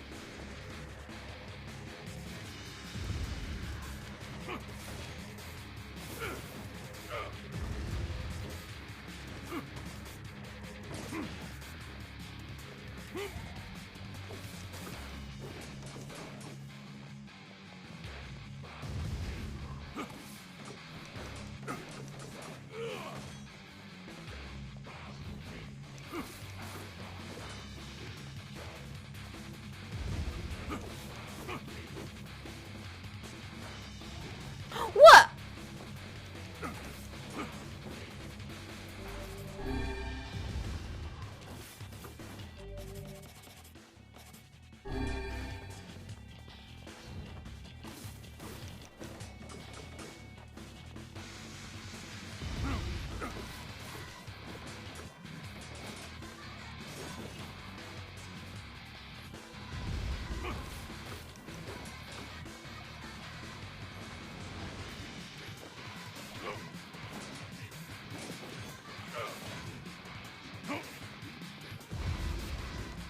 Eventually.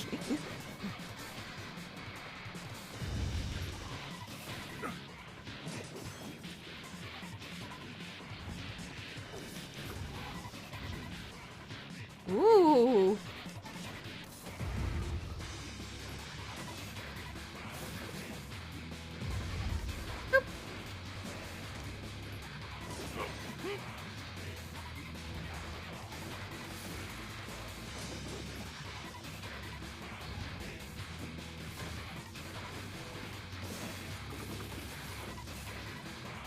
Ha!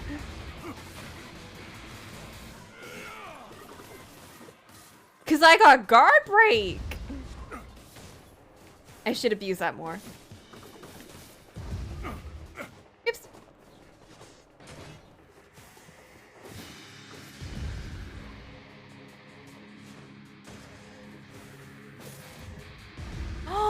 Jeez.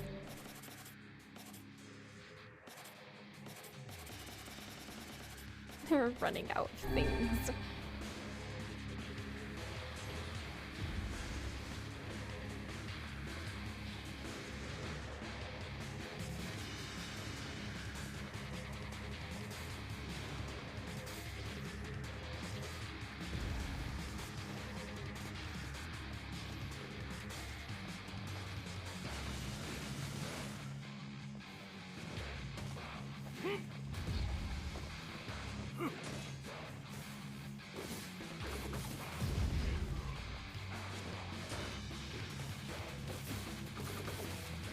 Hells yeah!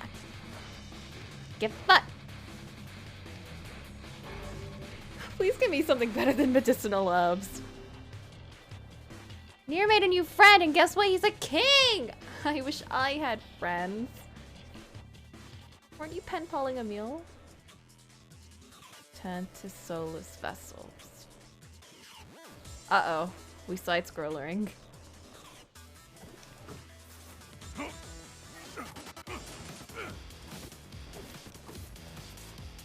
This is desert.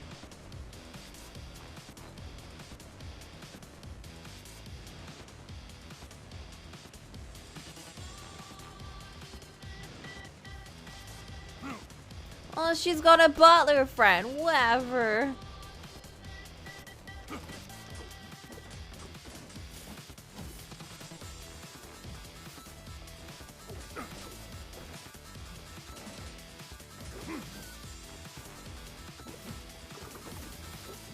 Oh my god. Stop.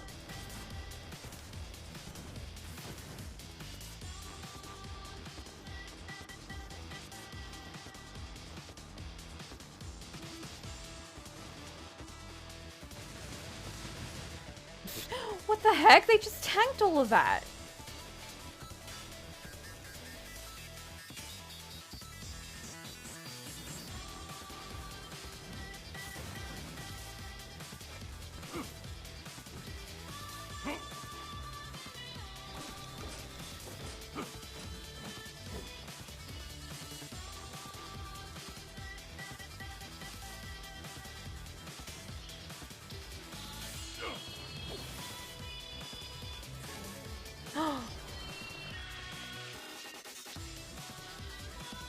Come on, come on, come on.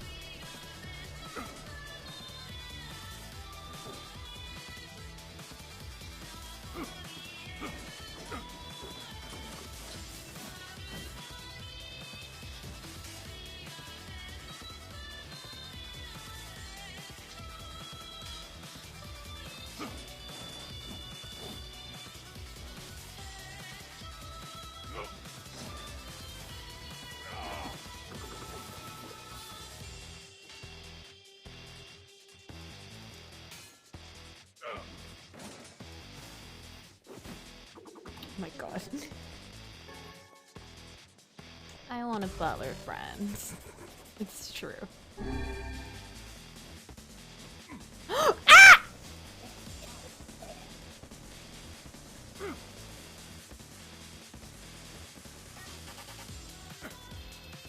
How can they make me platform?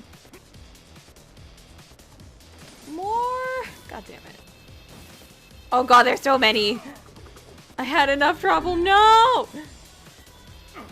Bye!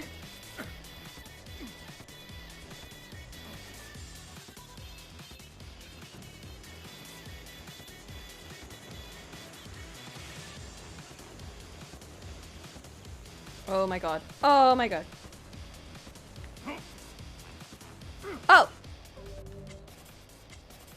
Haha.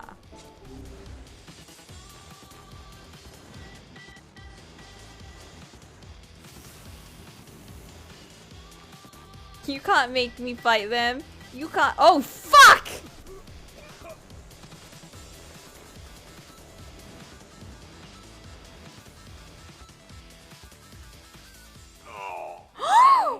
No! What is this?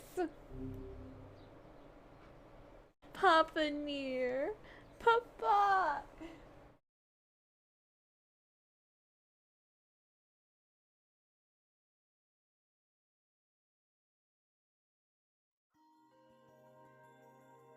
My word. Something wrong? I feel as if I've just awoken from a most unpleasant dream. Oh my god. I know what you mean. That happens to me whenever I read it.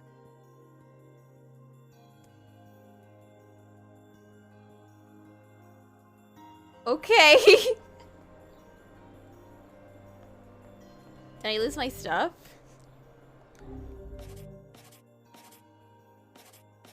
I did.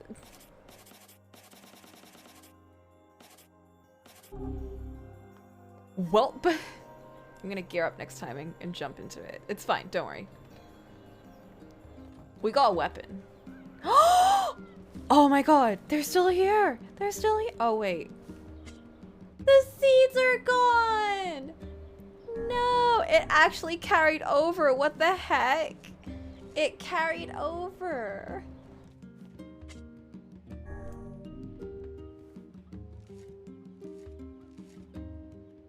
I need some tea. I feel like we didn't even start. What the heck?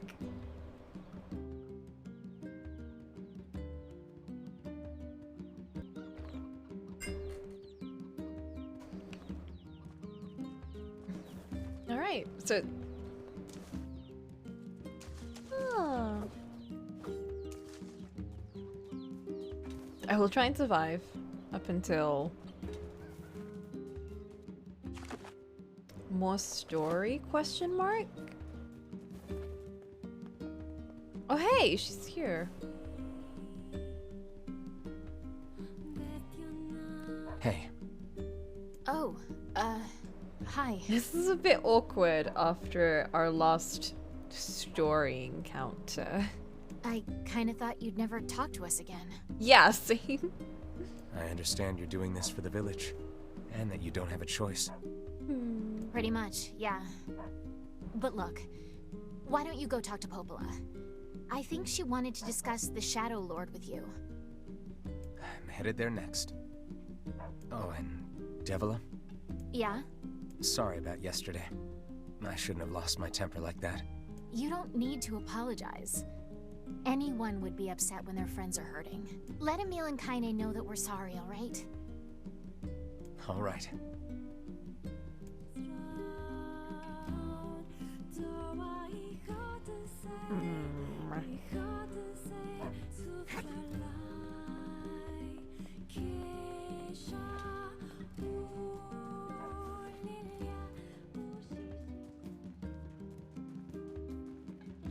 I'm curious as what's happening over here.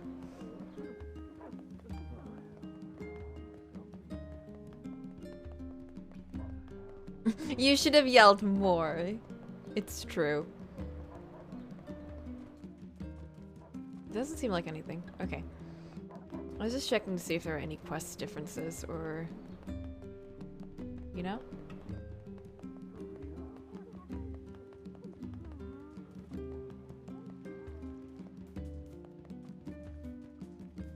You know what, Vice? Hell yeah. You're my best friend. You deserve all the head pats and all of the fist bumps. And all of the chicken eggs.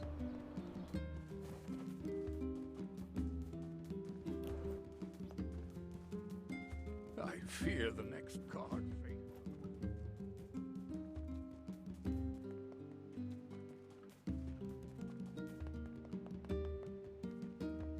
Wait, what? Oh, I thought we were gonna go talk to Emil and Kaine, but I guess we're talking to Popola.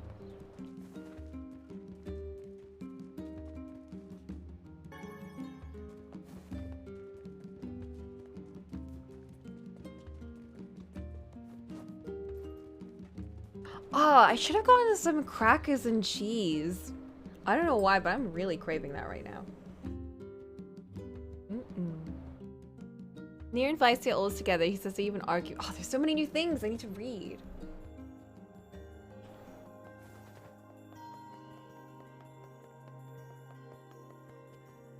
Has this changed? What is the purpose of this place? Oh. Beats me. Maybe it's Popola's hobby corner. It doesn't have any of the stuff we did before. Interesting.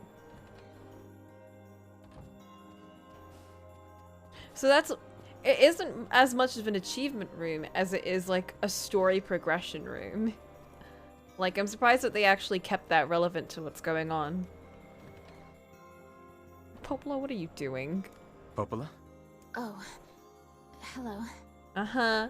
Look, I want to apologize for Stop. You didn't do anything wrong. I know! Yeah, but neither did you. You're just trying to protect the villagers. And I jumped down your throat for it. It's very kind of you to say so. Regardless, please don't let it trouble you. Ahem. I believe there was something you wished to discuss with us. Oh, right. Yes, about that. You know about the lost shrine, right? The temple where I was first discovered. Yes, Vicey. That's it. Well, it seems that the Shadow Lord's lair is connected to it somehow. Oh, it was right under our pages the whole time. But the bridge that leads there is unusable. So, take a boat. A boat? Yes. The canal's finally been repaired. I know! It took a lot longer than expected. What with the shades and all. I also asked them to provide a boat at the path to the Lost Shrine's back entrance. The ferryman will let you use it free of charge. That should make it easier for you to move from town to town. Thanks, Popola. I feel like you've done so much for me. I'm really grateful. All right. I'll see you around. And for the love of everything, be careful.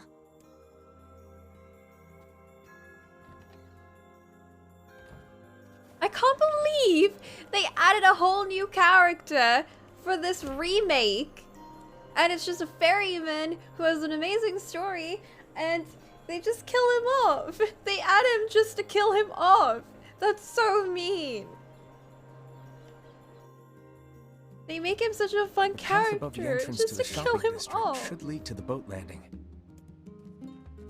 Evil. How excellent to know the canal is finished. Hopefully this puts our days of running all over behind us. The faster we can move, the faster we can save Yona. Let's use it as often as we need.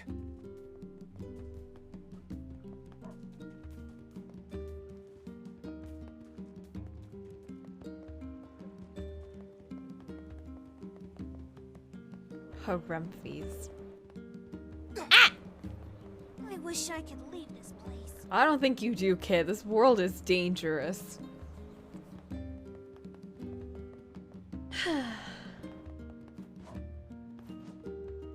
I wonder how much we're gonna have to actually do of the— oh. Yes, I know he's there. I'm trying to hit this stuff.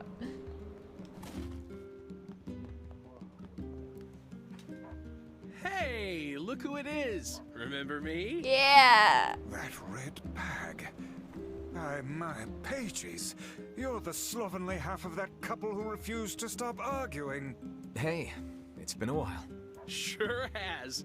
I've been in charge of this canal since we last talked. Apparently I did a pretty good job with it because they decided to make me the permanent ferryman. Oh yeah, huh? Congrats. Thanks. Still, it's not all puppies and unicorns. The old ball and chain is always harping on me now about how much I work.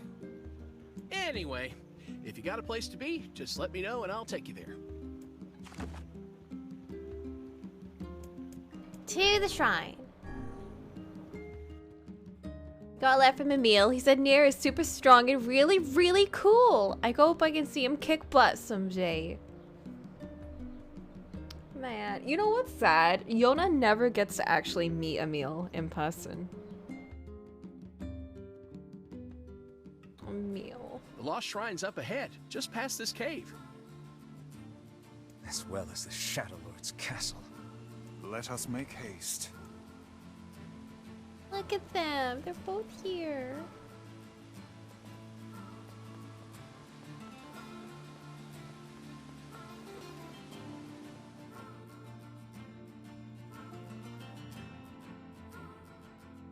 Yuck.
They're gonna be doing one of these. They're gonna be doing one of these now. Drip feeding us those little tidbits of extra info.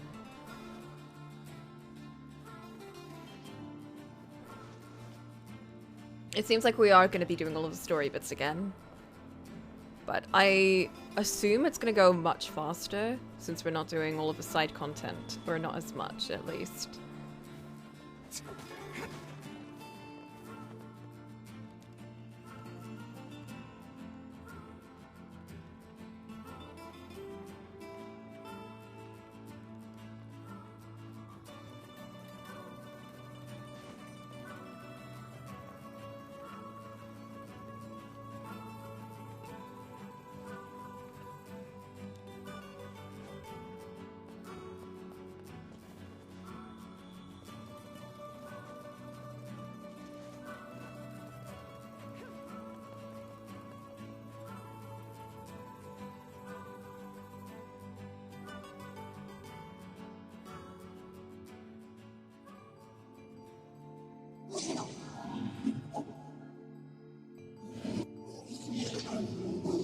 They're just sitting down.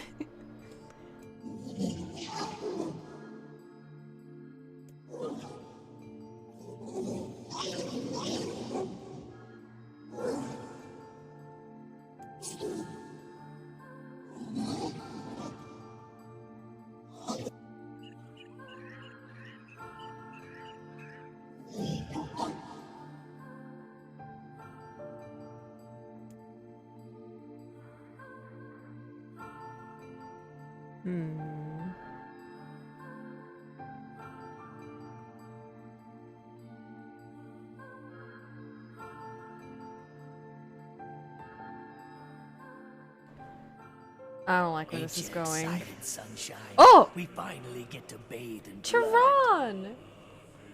Don't talk to me. I want to kill so bad I can barely stand it.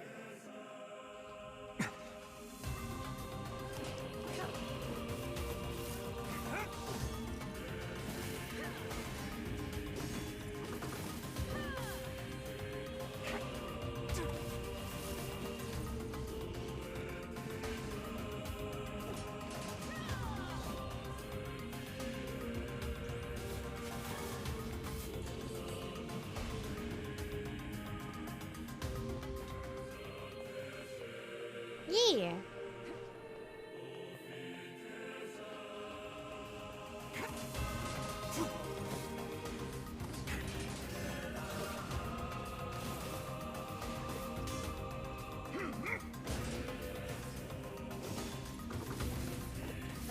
I don't know why I'm actually fighting all of these boys. Let's just finish this boy off.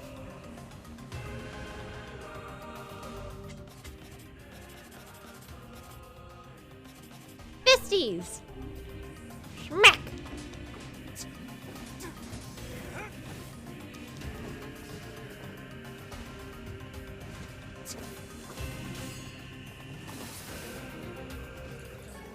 Alright, let's bounce. Let's bounce, y'all. I'm interested to hear like what he says throughout this. Now that we know she can sort of understand what shades say. Hold up.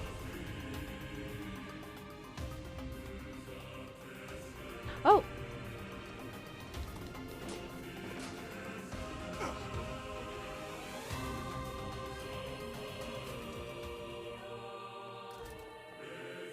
What? I gotta do this again.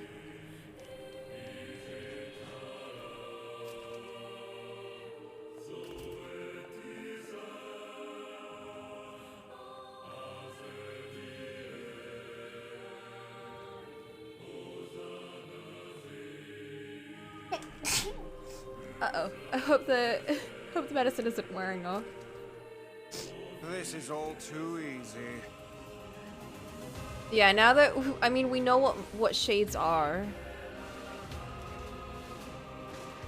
I don't think their stories are gonna be nice or happy.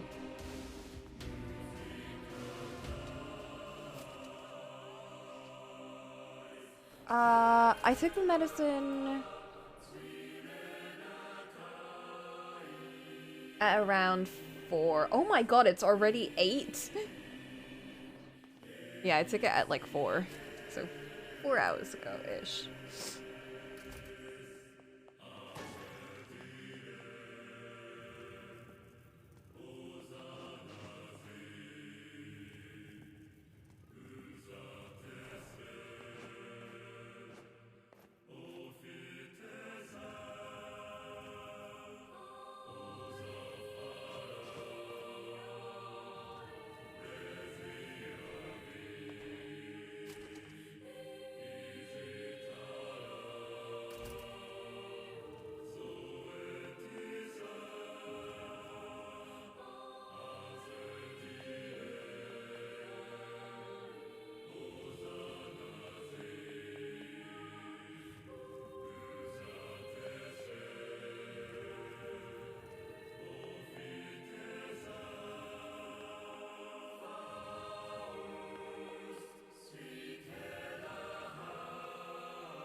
It's not that bad. Don't worry. I don't think it's as bad as it was earlier.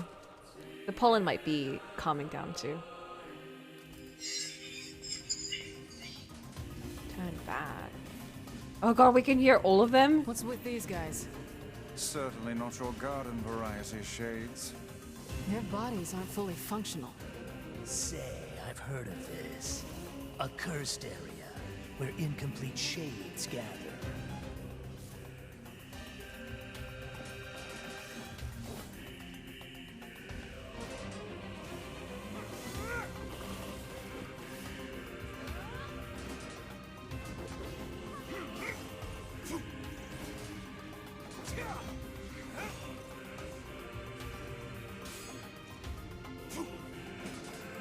This does explain why Kanye left at the end.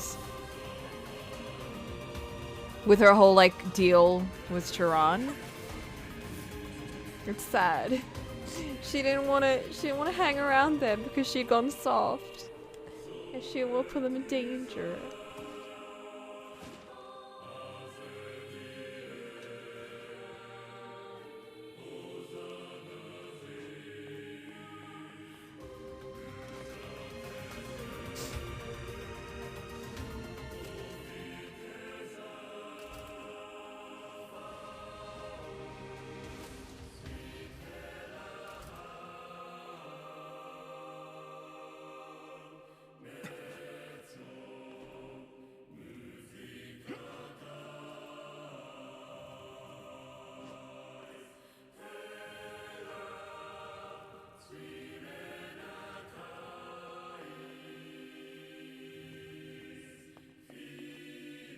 Ah, slidey block puzzles.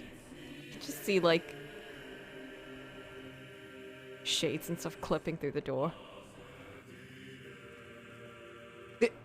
There they go.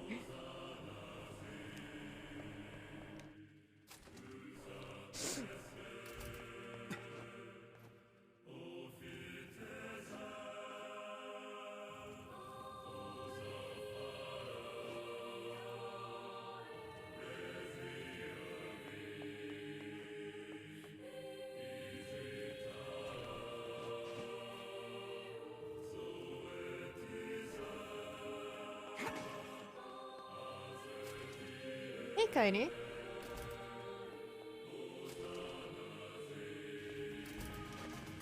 Oh my god.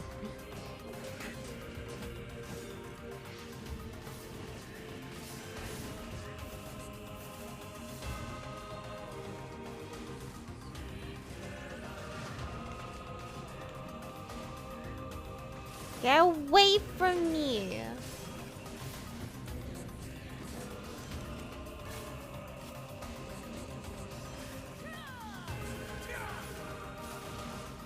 I probably shouldn't avoid fighting too much so I can get the right amount of level experience for this route. Because it seems like we're at a good place now. It's not too difficult, not too easy.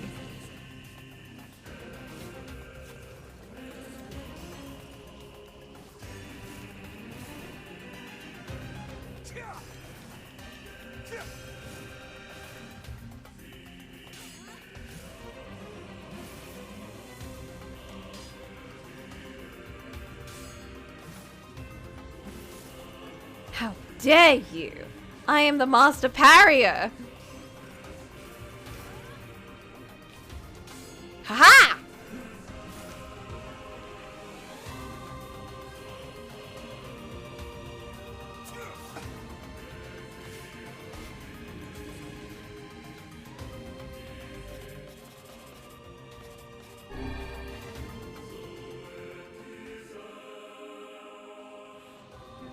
Oh shit.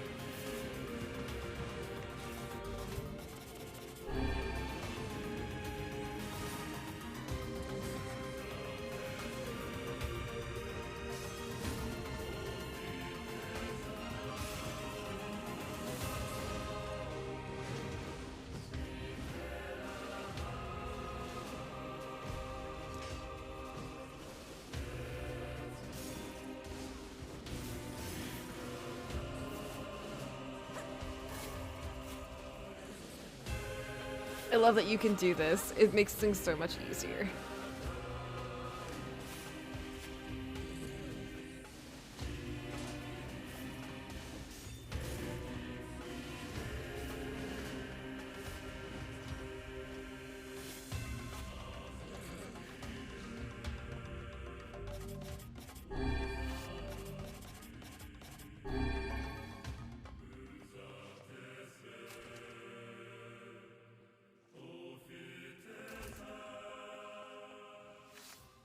Uh-oh.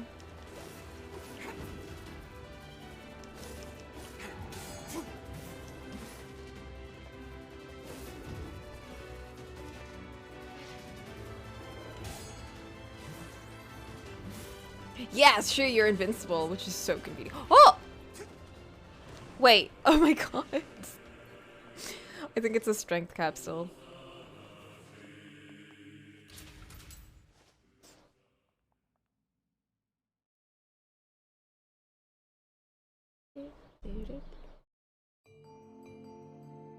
Oh.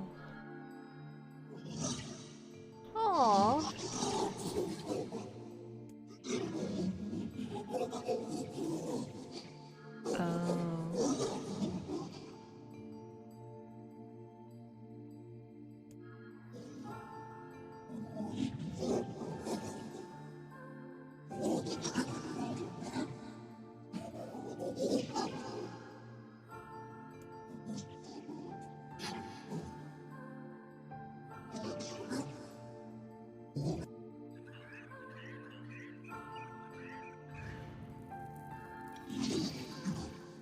Oh. God damn it. NieR's like, lives? Shades? How dare. Not on my watch.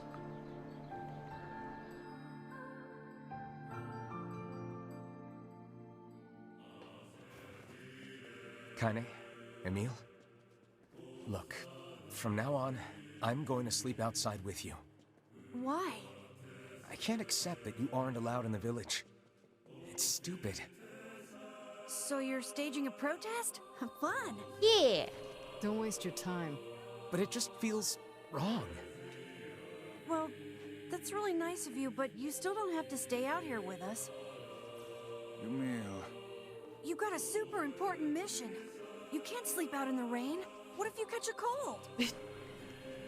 Besides, I like camping with Kaine. Sometimes we sit around the fire and tell stories, or roast... Emil, that's enough. I got a fucking image to maintain. Not allowed to see Kaine being adorable. We seem to be surrounded by a mob of helpless puppies. It's true. Just kick him aside.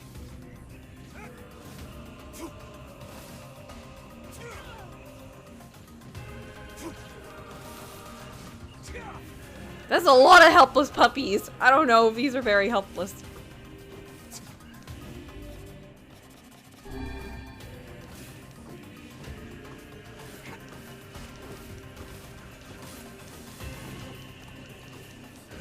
Hey look, a kitchen knife.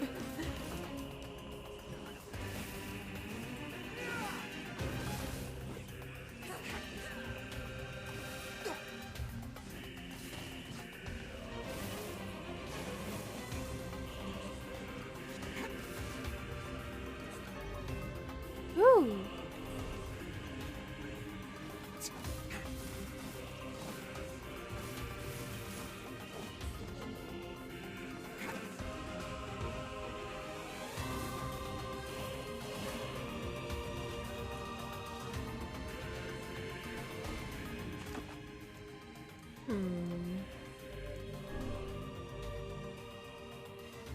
Oh my god, 70 hours and we're only on one route.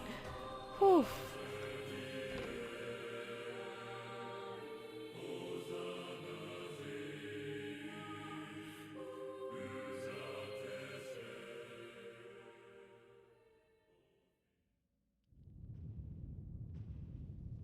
Uh-oh.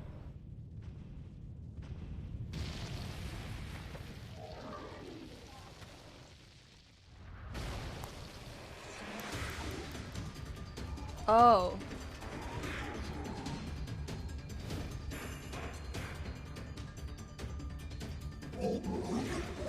Oh, we can hear them throughout the fight now. What's going on? There's dozens of them!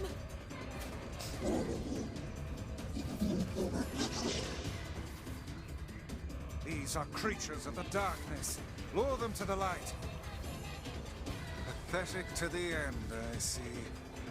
Aim for that statue. It's the leader. Yup.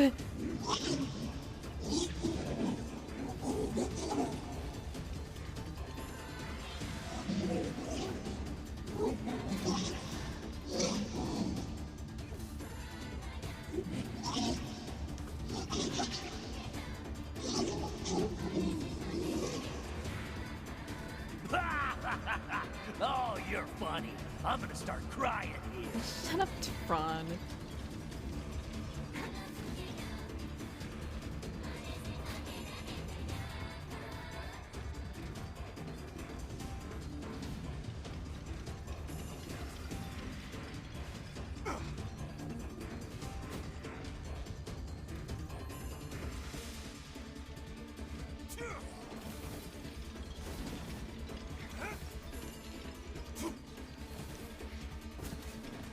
Shit.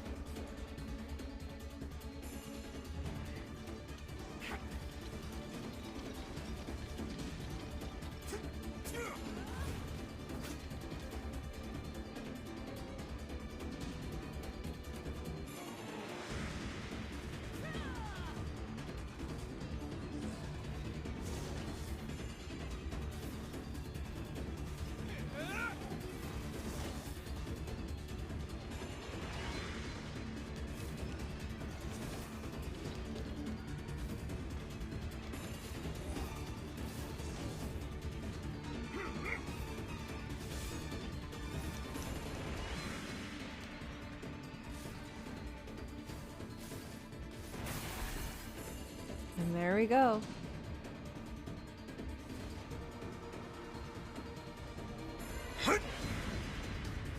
Oh! Team attack!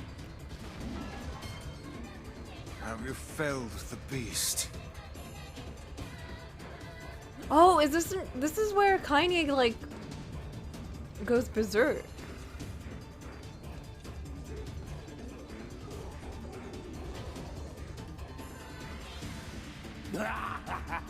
This is one stubborn son of a bitch. Damn it, damn it, damn it! Hey there, Sunshine. You ain't feeling bad for this freak, are ya? Ain't no turning back now. You gotta lust for blood. Embrace the slaughter. All we know is the thrill of battle. Ain't that right, Kaine?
Kaine!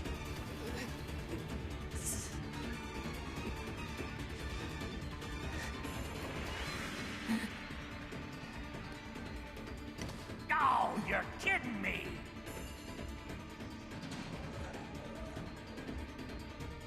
Kaine!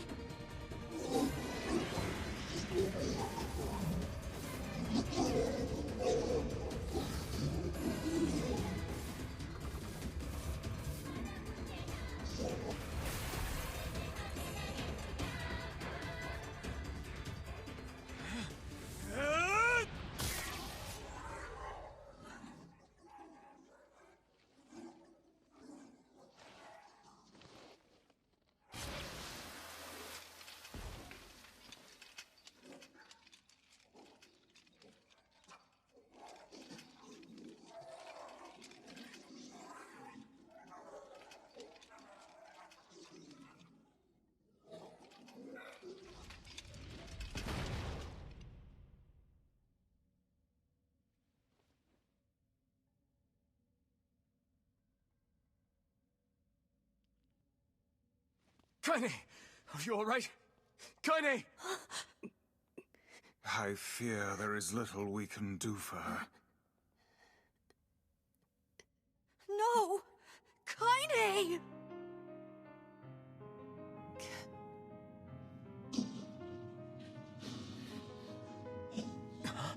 What is happening? It's all over for you, Sunshine. Kaine! God damn it. Kaine!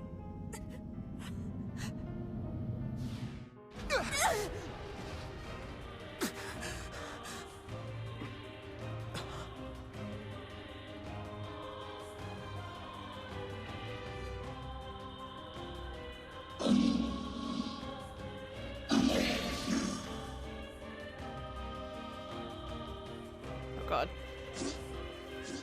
It's Kaine's shade! We've no other choice. We must strike it down. Kaine! Come back!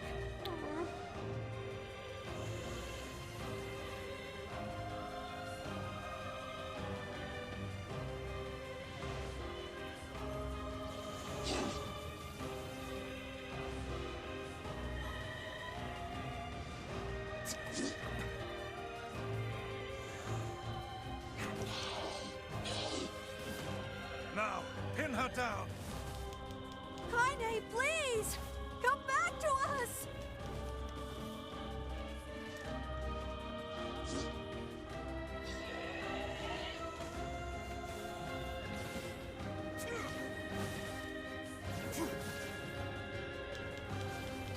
Oh god, I'm dying.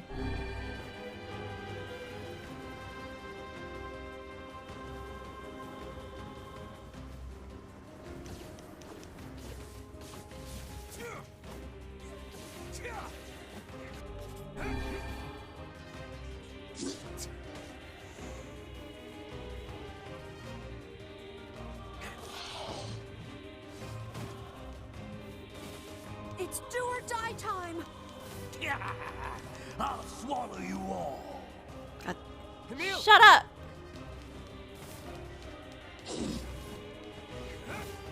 Stop Kaine from acting.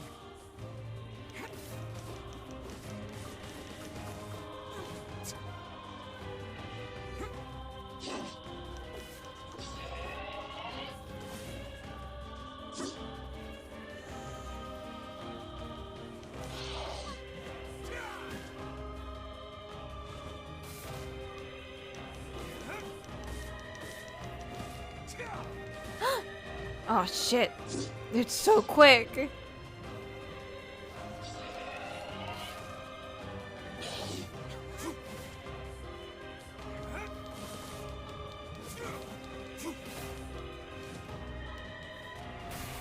Yes! Oh dear. What do you mean, oh dear? Kaine! Kaine! Kaine! I couldn't hold it back. I can't be with... We're always going to be together, Kaine. If you transform again, we'll just stop it again. As many times as it takes. I don't care how tough it is. We're gonna get you back. I like sleeping outside because I'm with you, Kaine. I'm able to ignore my appearance and keep going because of you. I'm weak, and I'm sad, and I'm lonely. But you make me strong. You're my friend, and I need you. So don't you dare leave me!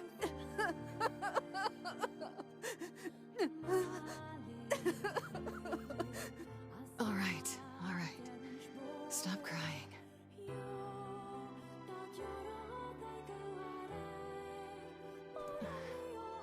And thanks. I'm all right. Are you?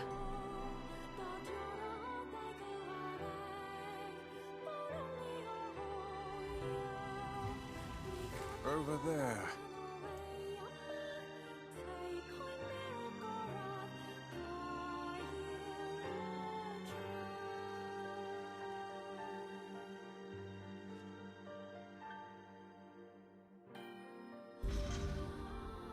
And what is this, Oh, this is where we got the first one. Beats me. It's got some kind of writing on it, but I don't know what it says. How remarkably useless of you. Well, let's go ask Popola. Whatever.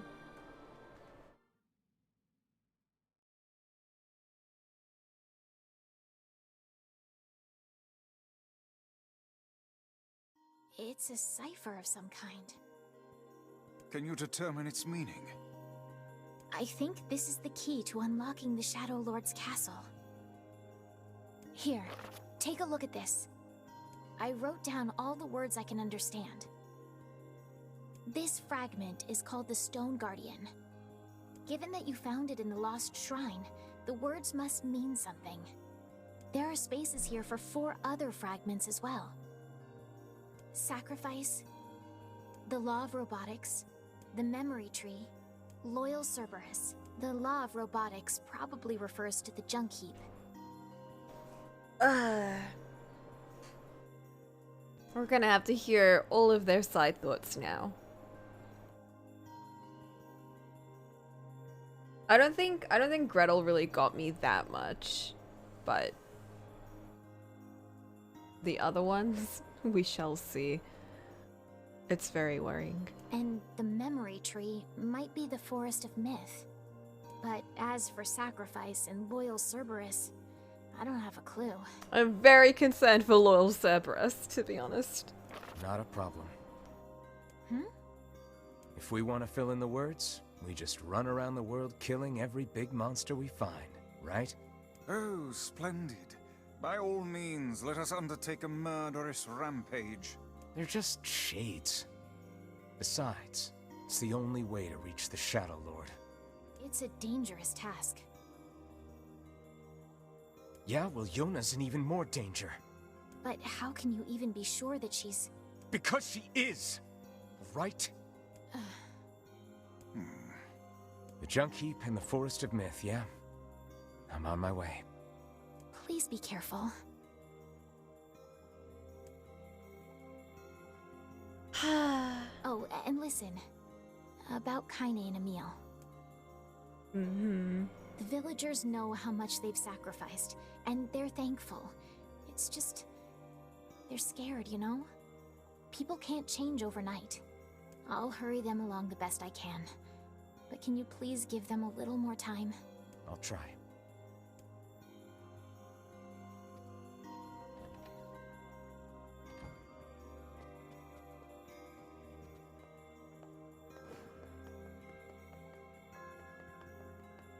We will.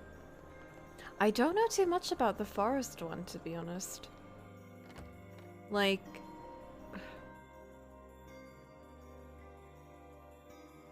I don't remember anything he said, but boy was I happy. I mean, they were a tree. They were a tree that kept the knowledge of the world. Let's do the forest one first. I feel like that's more of a chill one to go Opala into. said we might be able to find something in the Forest of Myth. You will forgive me if I seem less than enthusiastic about such a trip.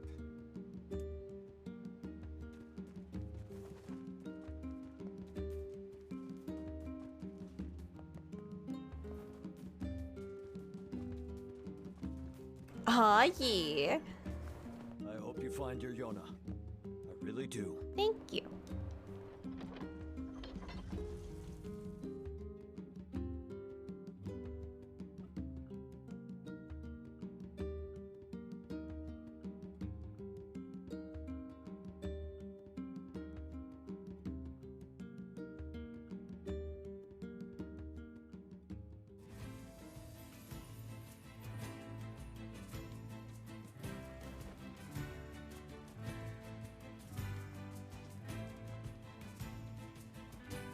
Mr. Boar, you still love me.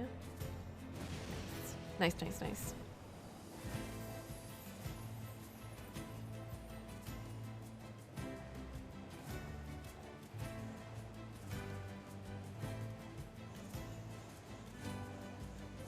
Here we are. You know, kinda you should totes move into the Forest of Mist. It's just such a chill place, you know? Like, sure, they get tossed into word hell, but The home of that blasted dream. look how chill it is. Truly a nightmare I hope never to experience again. I hear you. But it was so fun. You don't get it. You're just a book. You don't get words.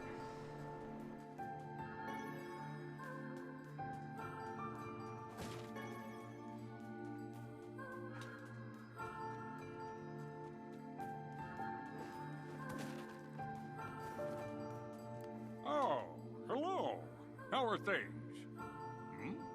You want to know if anything unusual is happening? Well, I have been feeling a rather strange presence whenever I visit the Divine Tree. The Divine Tree?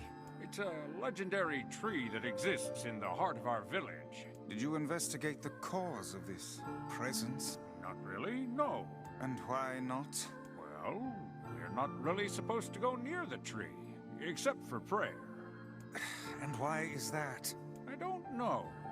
It's just how things have always been. It's just the rules. Weird.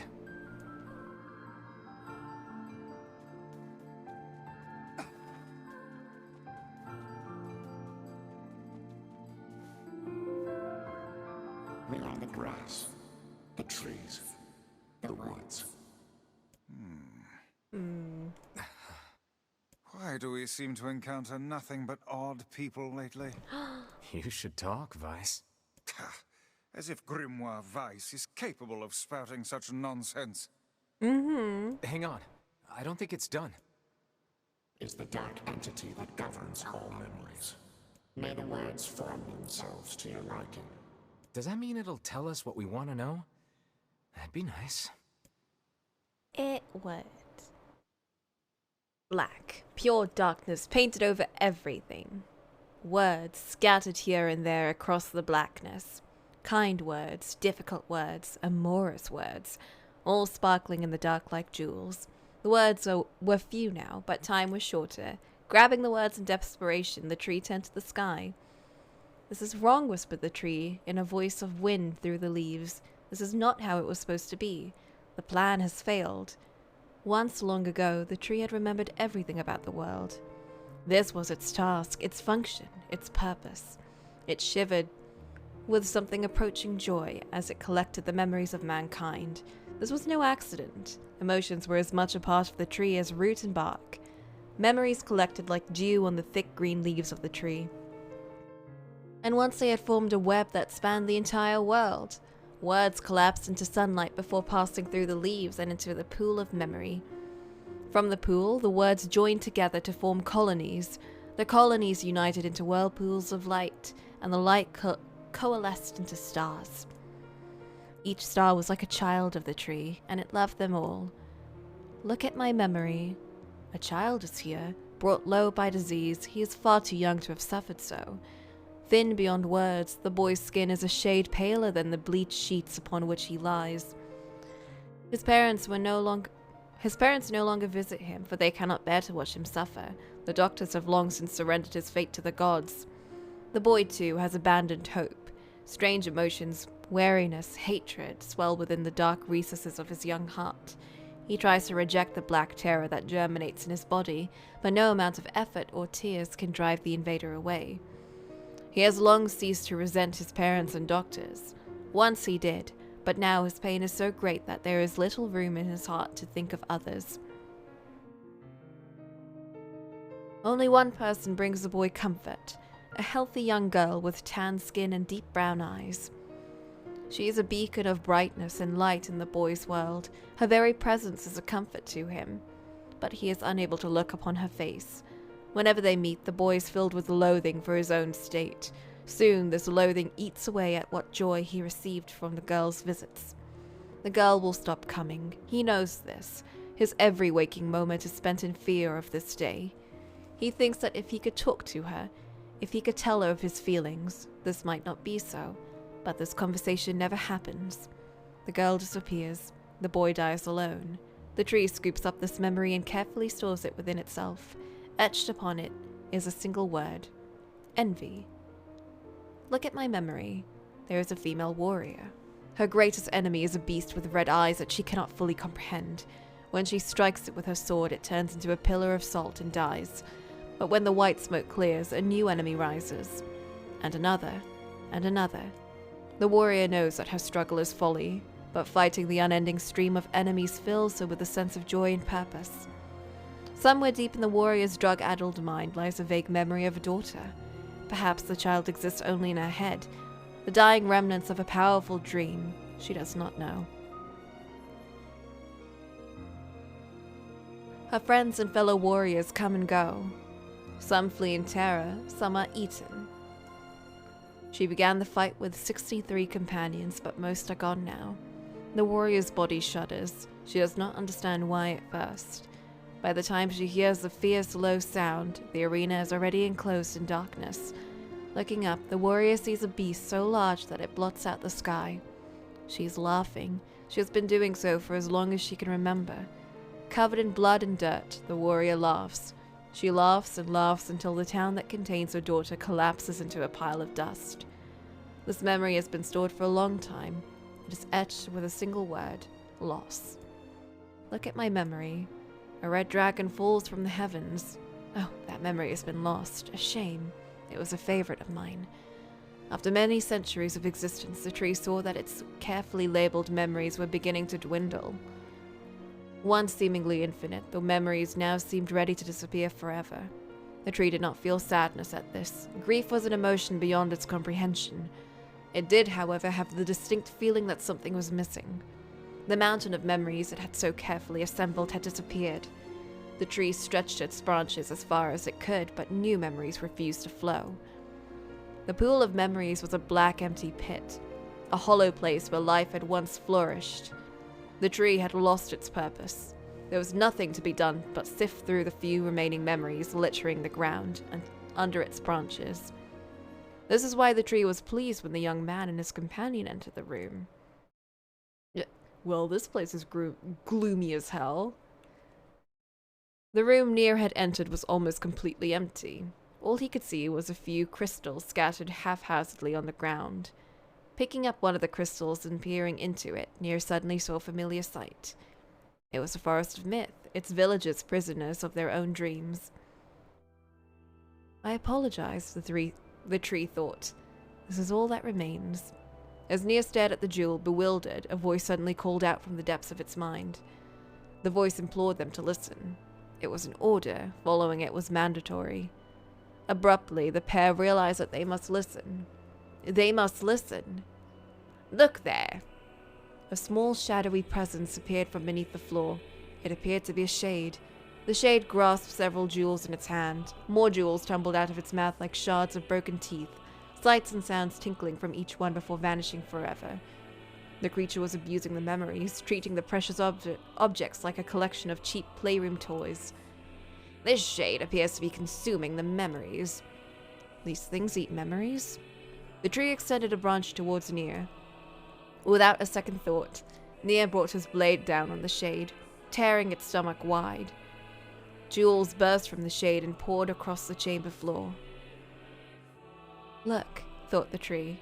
It was the conviction memory I had lost, and satisfaction, and many others as well. Yes, this is good. The tree opened its mouth and attempted to speak, but no sound emerged. A millennium of silence and solitude had caused the tree to forget certain things, but rather than be upset, it greeted the development with a good cheer. Focusing all its power on the riddle of speech, the tree formed a kind of makeshift vocal cord and tried again. Ahem, I implore... It spat out a glimmering green jewel. One more time. I implore you. There we are. What was the color of the lost envy? It was green. What? You let it slip through your fingers. Was it not green? Come on, we have to go back to that stupid land of words again? Accidentally click the wrong thing. Shit!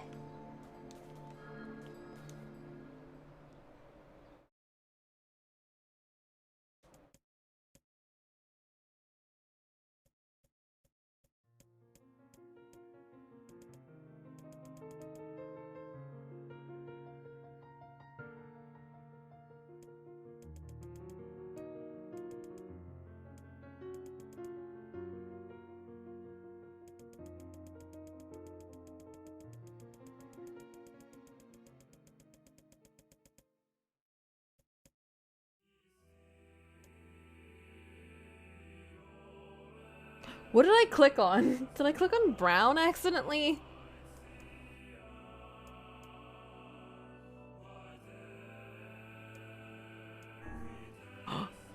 Or was it blue? It spoke. This shade has intelligence and emotion. Who cares? NieR brushed Weiss's comment aside as a sword sliced through the shade's right arm. The shade extended its remaining arm to NieR. I must touch him. I must make contact. The moment its fingers brushed against NieR, the tree felt a warm sensation begin to burn. Something hot coursed through its fingers, up its arm, and out of its entire body. It was emotion, more than the entity had felt in centuries. The tree cried out in surprise and joy, 1,000 years alone, 1,000 years in quiet contemplation. The tree felt like it was going to break apart. For long centuries, the tree had been alone, its heart sealed with heavy chains, but no more. New, powerful emotions began to take hold, causing its heart to lighten. This was more than the simple emotions it had been designed to feel. It was the beginnings of a soul. And the young man was the key. This was the promise made long ago. This was how it would be released. The tree's stomach began to throb in pain, a new and unpleasant sensation. But the time was not right yet. I implore you, how many were lost by the warrior who fought with the red-eyed beast?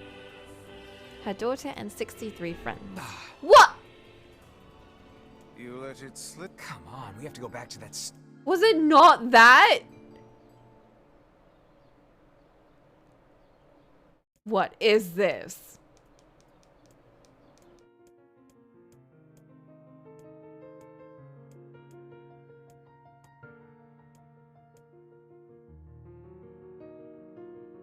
They're changing the answers.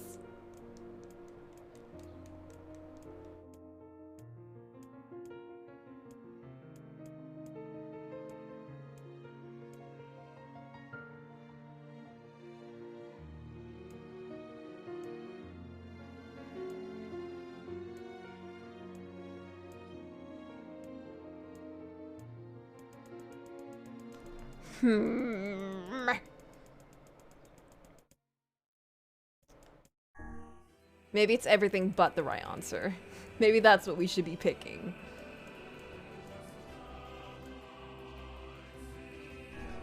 What? You let it slip through. Come on, we have to go back to that What? stupid... I don't understand.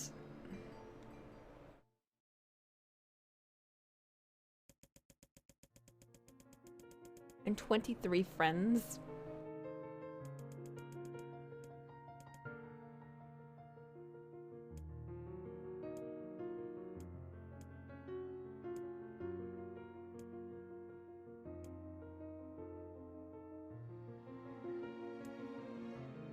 "23 companions. Most of them are gone.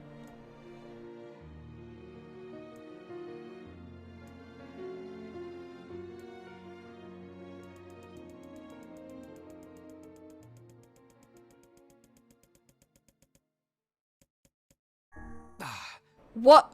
You let it slip through. They're changing the answers!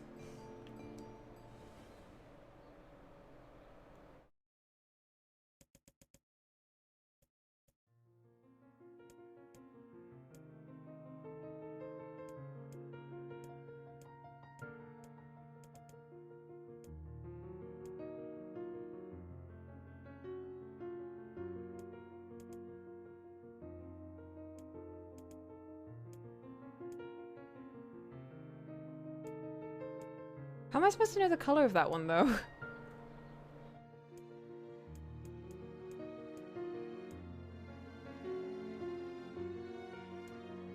"63 companions."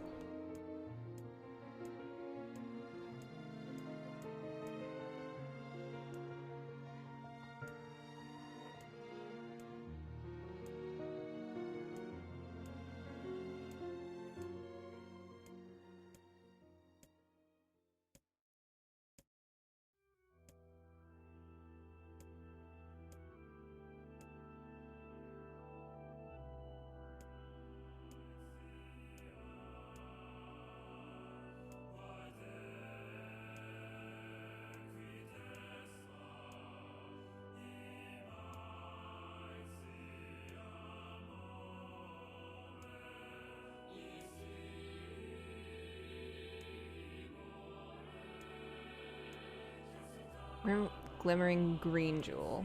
Okay. Was it green? Fuck! How do I know what color it is? Come on.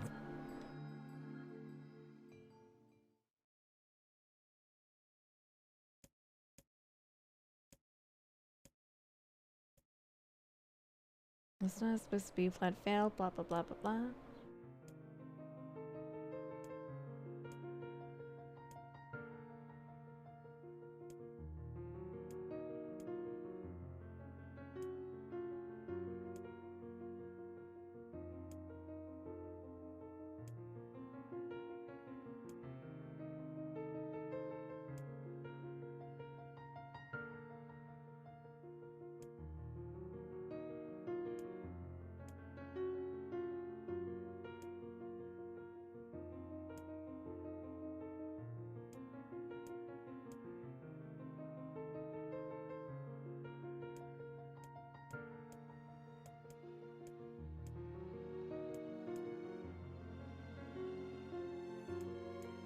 "63.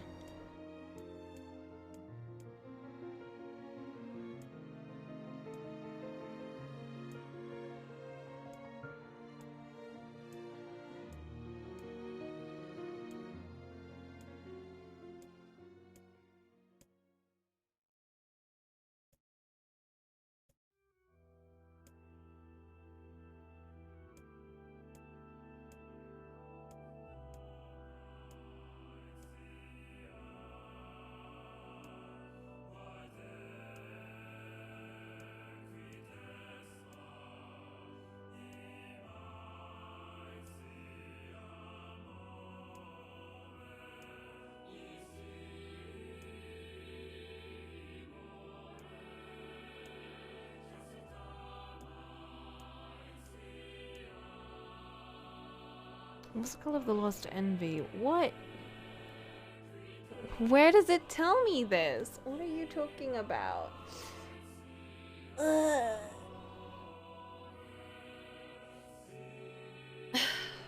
So, I don't get it. I don't get it.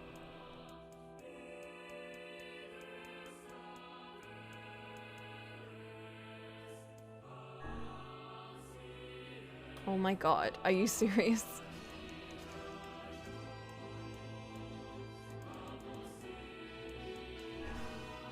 I'm gonna kill this stupid shade once and for all. Please! Something round and shiny fell from the open stomach and scattered on the floor. The key! Cried the book. Secure the key. The man's sword slowed.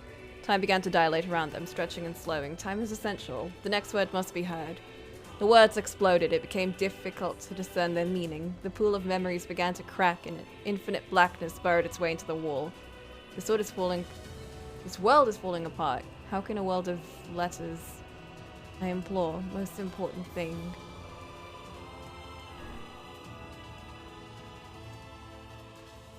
Light was complete. The memories disappeared. The tree's identity began to dissolve. As the letter slowly faded, NieR was drawn back to the real world, and the tree was satisfied.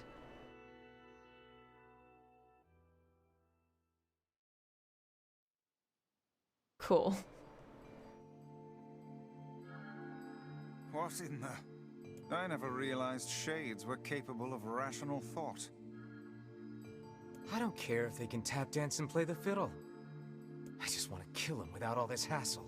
With the tree defeated, we no longer have to worry about being buried in its world of letters. Unless, of course, time itself begins to rewind. And there we go. We learned nothing from that one. Cool.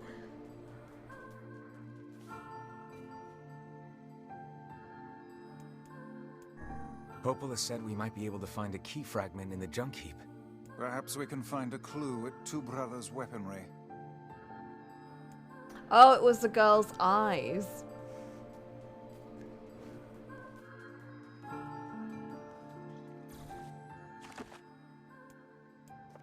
I definitely guessed it as just green the first time because envy.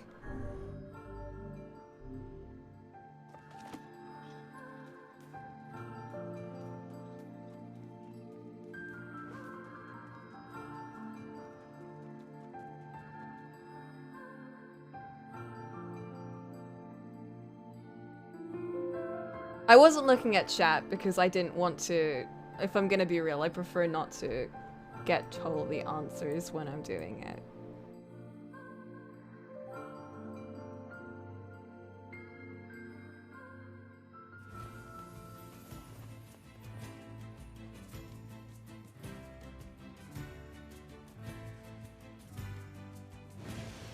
Hello, Mr. Boar.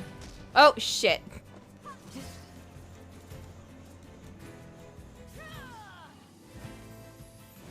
Let's go to the Airy. This place sucks, but I do need some eagle egg. Daredevil said that kinase. Oh, this is the same one.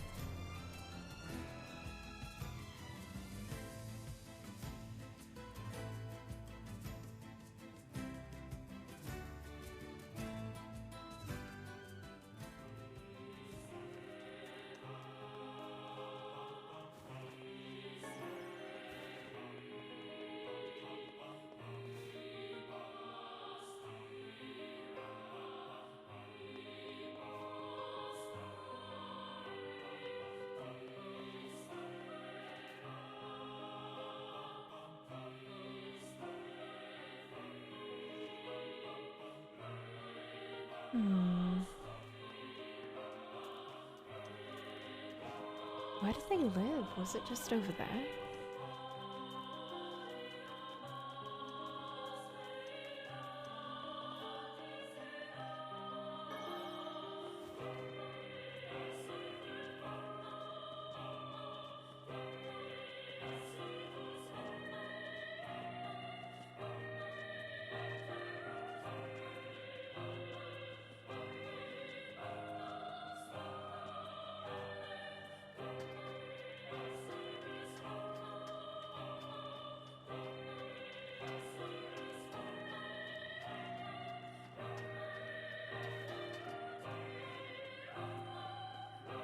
I'm done believing in people. What? My wife's been acting kind of strange. What's the point? Nothing matters anymore. This place is such a mess. Oh, they are just like hanging out there. What?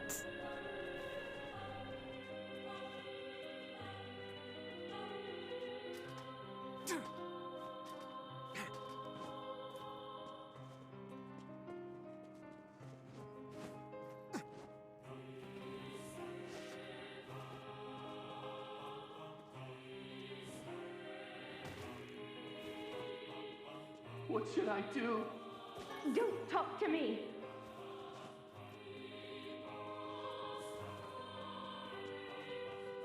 I can't trust anybody anymore. What do you want? Just leave me alone! Man, I don't want to talk to you guys. I just want eagle eggs.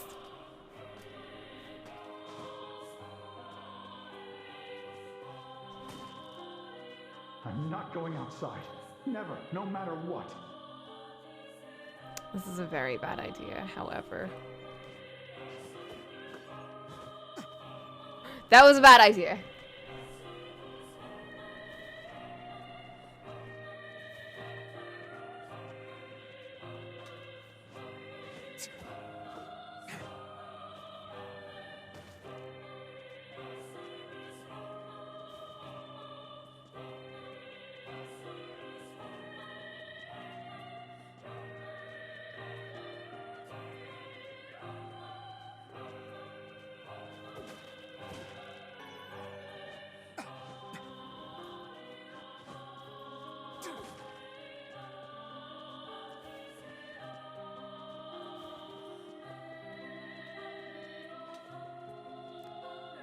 I'd almost forgotten what the breeze felt like. What are you guys doing? My weapons may not be the latest and greatest, but my selection can't be beat. Thanks. Man,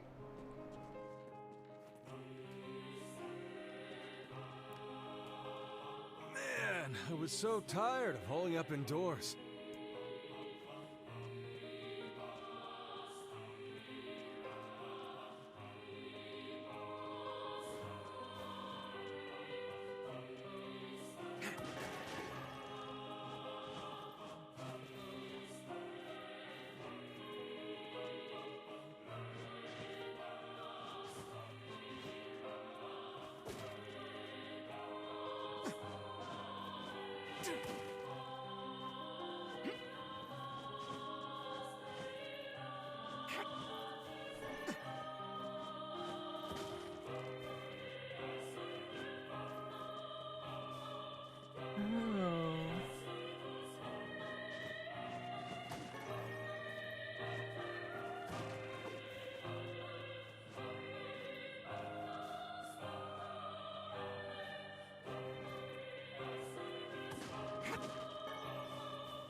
So I wonder if the shades like took them over, as in like repossessed their bodies and they were just kind of living normally, you know?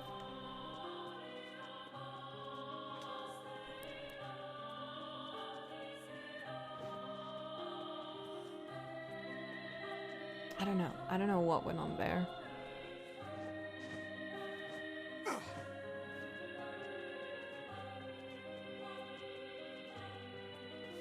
Because that makes sense to me, at least.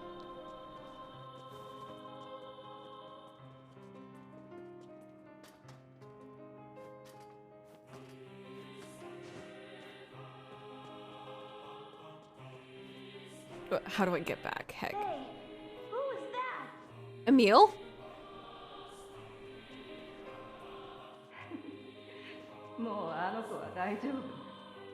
What? Hello?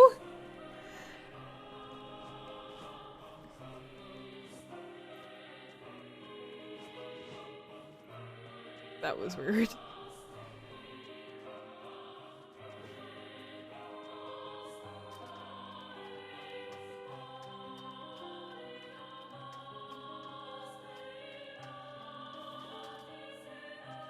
Jobu.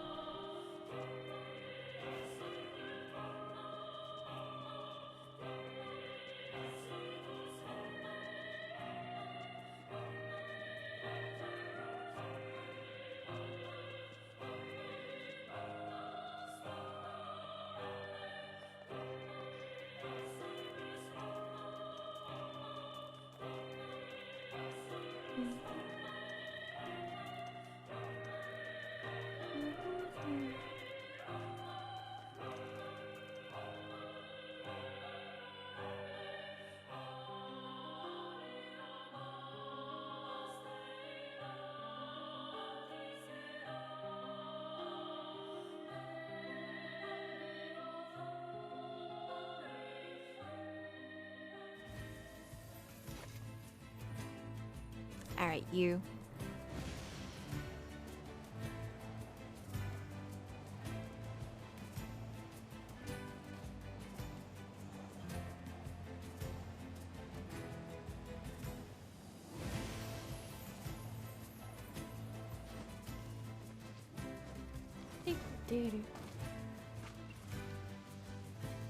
It'll be fine. It'll be fine. Don't worry about it.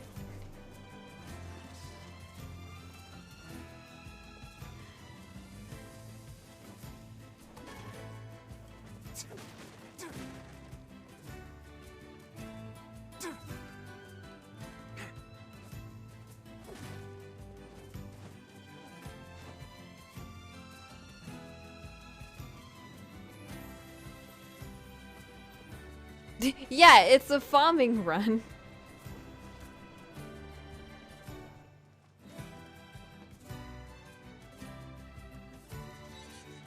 Except with story. Man.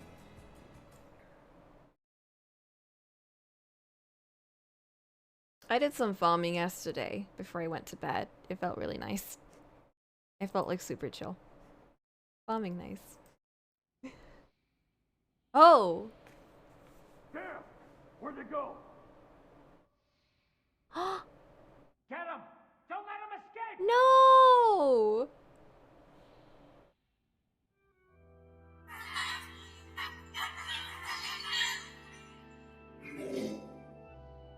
I see something over there!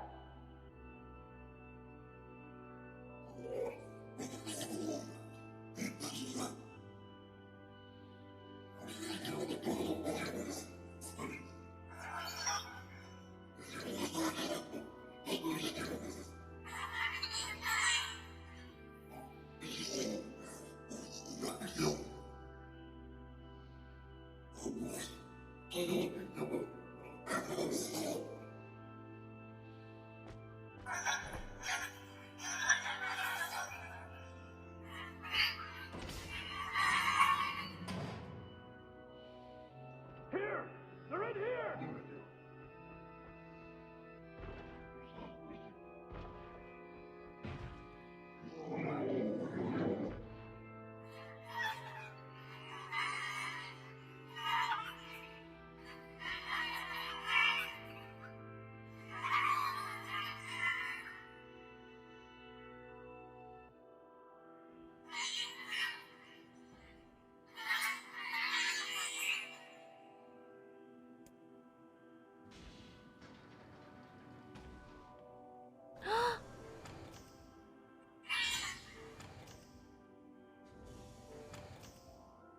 Who are you?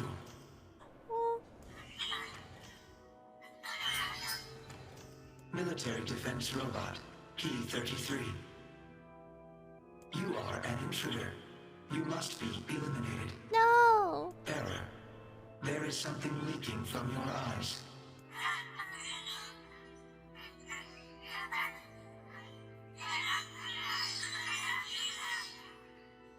What is crying? Who is Mom?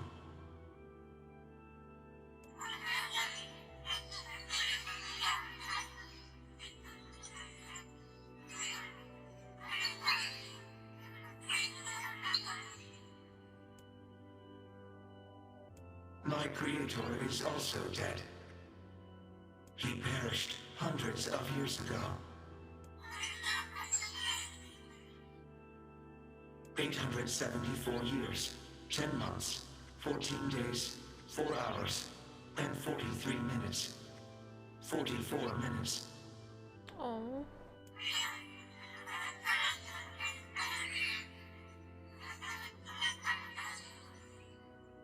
I am incapable of being lonely, or missing others, or crying.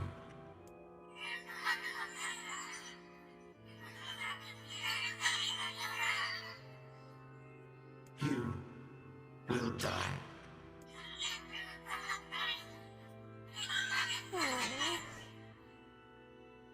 Why will they kill you?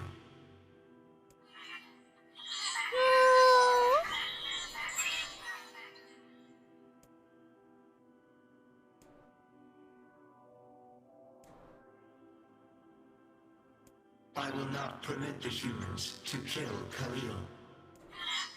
Military defense robot P-33 will protect you.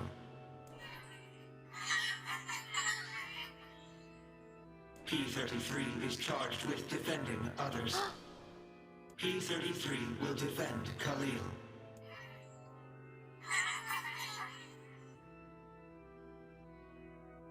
Beep.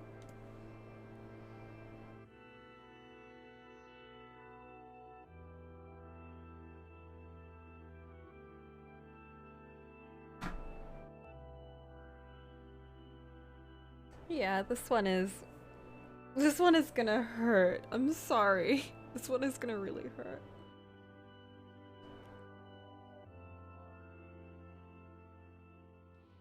Man, there's gotta be tons of machinery here. Yeah, but I don't know how much we can actually use. Oh, wow. Check this out. It looks brand new. Hey, be careful, all right? This place is dangerous. I'll be fine. This dumb kid! Oh no! Huh? Look out! Huh?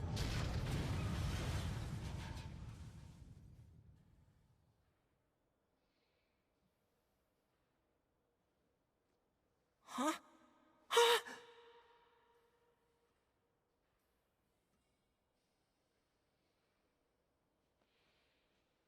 Jacob? Oh God, this can't be happening! Jacob! Jacob! No!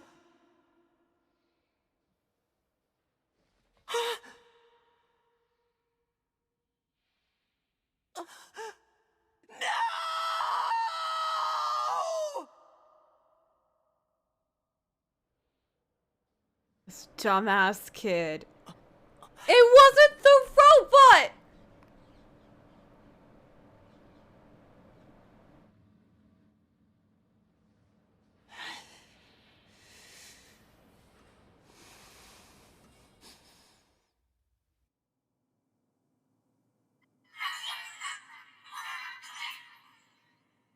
The noise of the intruders caused the structure to fail. They should have proceeded with more caution. One intruder has perished.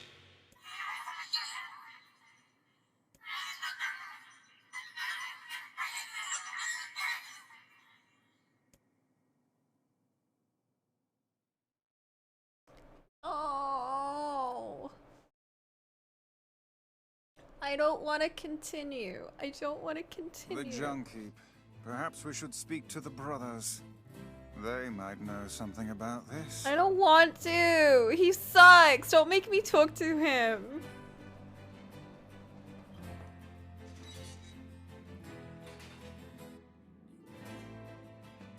Oh, hey there. It's been a while. You're the little one, aren't you? You've grown up. How fares your brother? My brother's been dead for 4 years. Oh, I see. Please forgive the question. It's okay. I need to ask you something. What is it? You heard any rumors about shades around here? Not the little ones. I'm looking for one that's unusually big and powerful. No, I haven't heard about anything like that. But I haven't really been listening. All I want is to destroy robots. Just rip them up. Okay. Okay. Never mind then. See you later.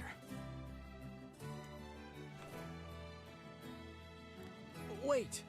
Yes? I recently got my hands on a weapon. A very powerful weapon. I thought you might get some use out of it. Yay! Don't we already have this weapon? These things happen the second time around. Oh! This sword has seen better days. Yeah, it's pretty beat up. I We mean, don't there's talk about it. potential, but it's fairly powerless right now. Can you repair it? I can repair Don't worry anything about with the it. proper materials. If you'll fix it, I'll get the parts. I'm so glad I decided not to throw this out. I don't want to. I'm gonna need some memory alloy. Only the real big enemies on the second basement level have them, so watch yourself. Oh, I have some. Also, We could just here's skip the this. passcode to get down there. Use it on the elevator. No. We could just skip this. I already have memory alloy. Don't worry. You got it.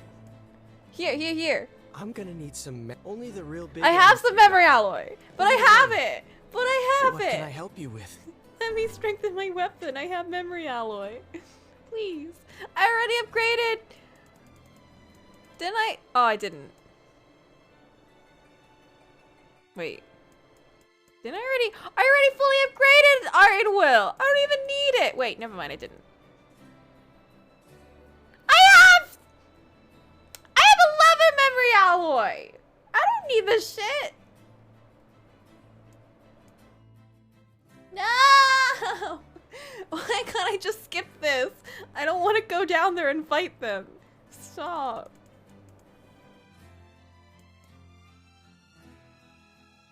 Man. This sucks.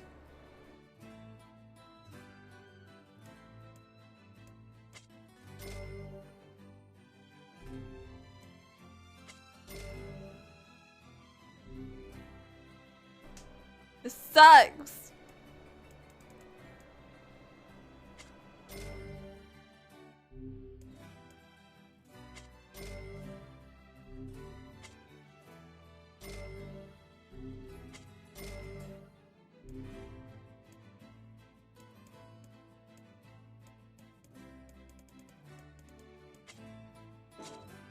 Gold or giant egg? Whoa. Maybe exit and enter. You think he'll take that? Don't. Oh, isn't this the thing that we? Yeah, this is the thing we just got. Oh, that's a Drakengard weapon. Created after a man driven mad by revenge, sealed away by a cursed dragon. Yeah. Oh, yo, we fully upgraded it. Doesn't look any different though. Damn. Come back soon. All right, cool. Hey, how you doing? Can we upgrade it? I have my memory alloy. I'm gonna need. God damn it! What can I help you with? I hate you. I hate you.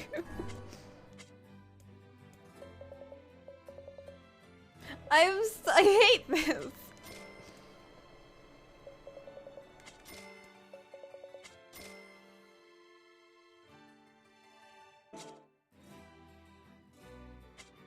Come back.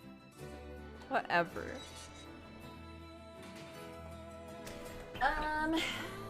Let me read that weapon story.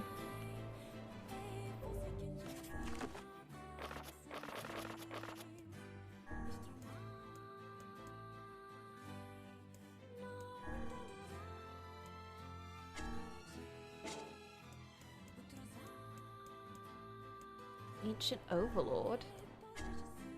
Oh. Oh, I can upgrade this one too.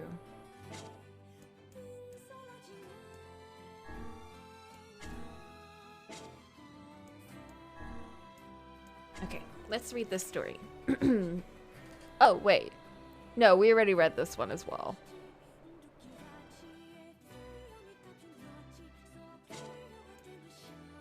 This one.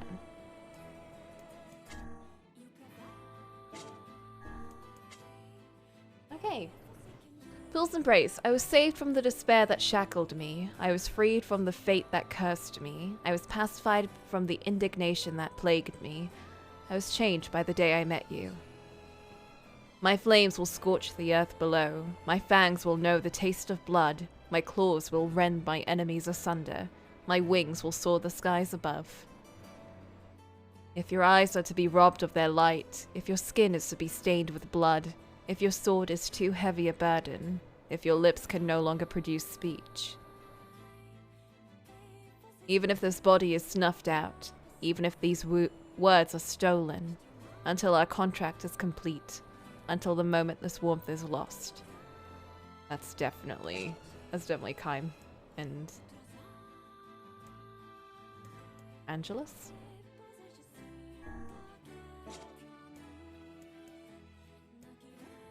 Did we read what wait.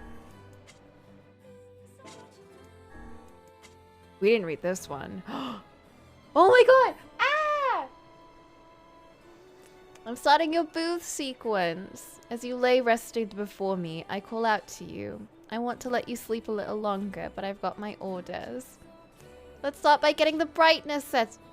I was the first thing you saw after you woke up. I hope my hair looks alright. Ah! My baby boy! Ah! Let's check your voice recognition settings. Can you hear me? Mine was the first voice you heard after you woke up. I have to try and keep my voice nice and deep. I don't want to sound too excited. You sounded hella excited. I played around with that setting. I waited a bunch of times. Okay, settings should be good to go. Good morning. And so we peacefully boot up to face yet another day. Another day of killing our machine enemies. I miss them.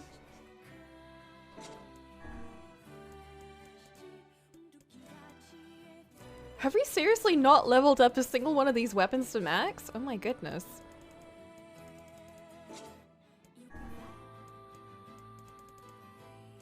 But we did this one. Forged from metal and liquefied beast claws, the destructive spear is filled with a deep hatred for the world. So this is from the other horn thing. I wonder if it's connected. She was a hopelessly slow woman, impossibly clumsy. It would take her 3 times longer than anyone else to accomplish a task. She walked slowly, talked slowly. She even blinked slowly. So slow was the woman that she could not even draw water to anyone's satisfaction. The children began calling her the cow and laughing when she passed by. But she would only chuckle in response. She was a hopelessly dull woman. When she fell and drew blood, she would carry on as though in a daze. Though coins often dropped from her purse, she never managed to retrieve one, and if someone spoke ill of her to her face, it would take hours for her to realize the insult. When the children saw her, they would hurl rocks with glee. Aww. She was a hopelessly foolish woman. One summer when the village was suffering a most terrible drought, the woman vanished. The children all starved to death. The villagers spent no time worrying about the woman who ran away. 2 days later, rain fell and the village was saved, but the woman did not return. And on the 20th day, a shaman arrived at the village. The shaman held a spear with a pair of horns that was oiled and sticky to the touch. So heavy was the spear that none could wield it effectively. Although even if they managed to lift it, the weapon was incapable of piercing through anything at all. The shaman forced it on the people and left it with them, but none dared approach it. To this day, it quietly slumbers in a forgotten corner of the village. I don't get it. I don't get it.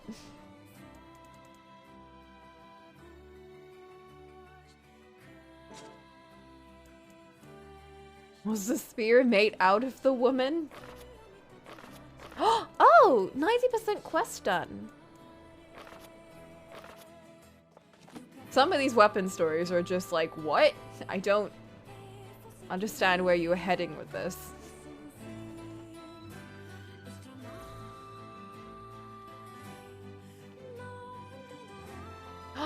Oh! Unless it was like she gave herself up to be a spear of good luck to the village to avoid the droughts. Man. She deserves better. I think that's a lot of those stories, actually. Never mind. A lot of very tragic characters in there.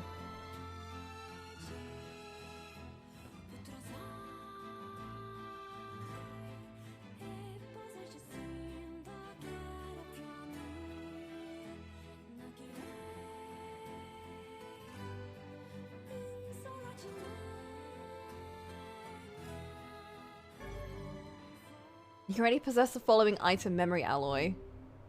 Okay. It's a shame Can I about leave? the older lad. He was but a child. Sounds like you went into a dangerous area for the sake of the business. What does this quest say?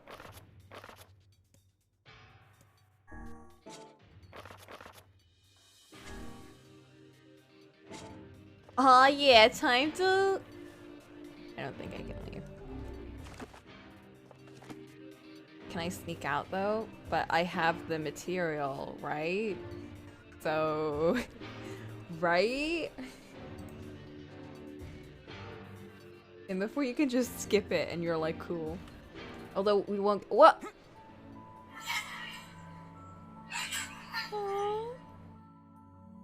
A large seagoing vessel that carries freight and passengers over bodies of water.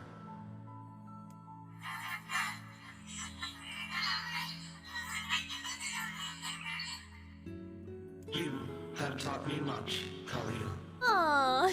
You have helped to expand my vocabulary. You have instructed me in the ways of the outside world.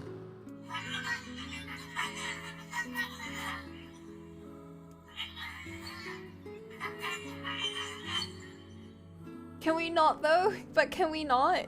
Because we are friends.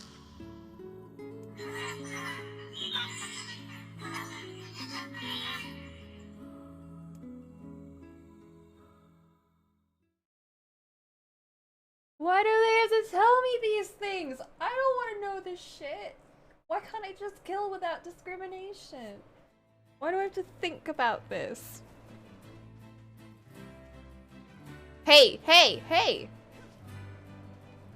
I can go back. Hold up though. Hello?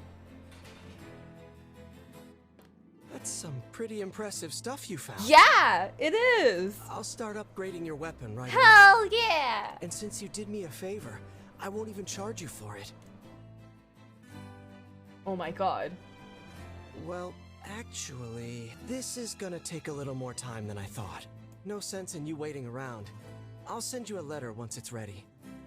Oh. Never mind. I still need to go back in, I think.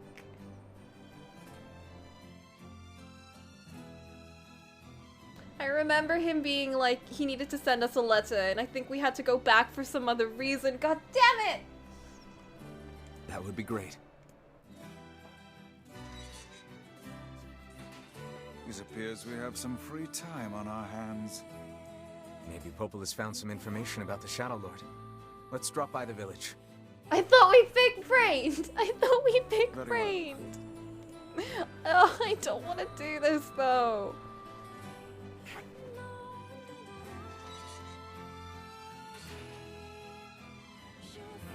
He brought a chick home with him. It traps and follows me around. It's the cutest thing ever!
fear the next card, Faithful.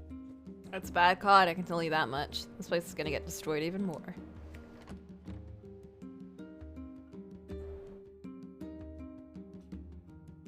They're actually good friends. I wish I could travel with NieR sometimes. We'll see how this plotline goes.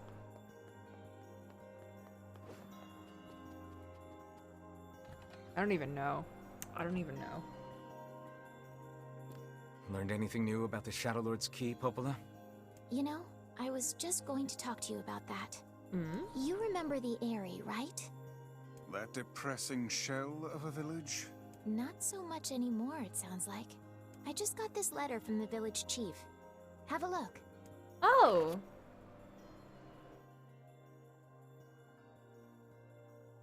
Sacrifice keyword. Sacrifice?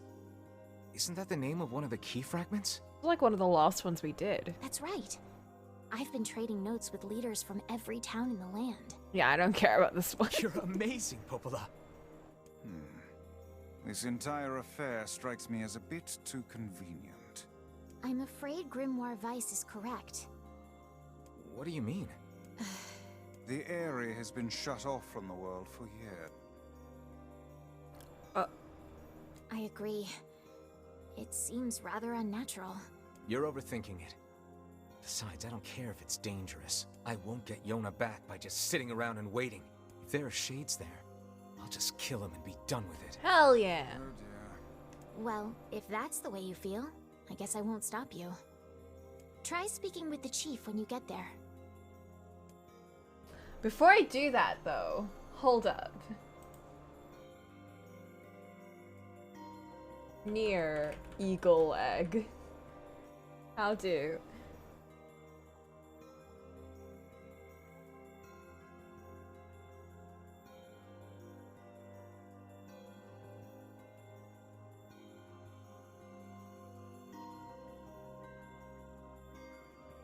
Yeah, it's in the Eyrie. It's under the chief's house.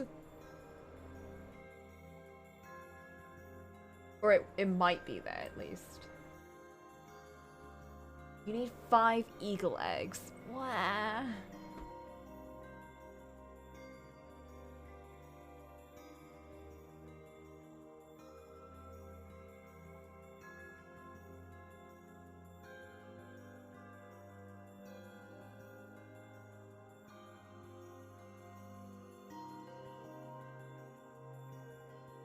Yeah, the only way to farm them is to literally go back and forth in the Eyrie.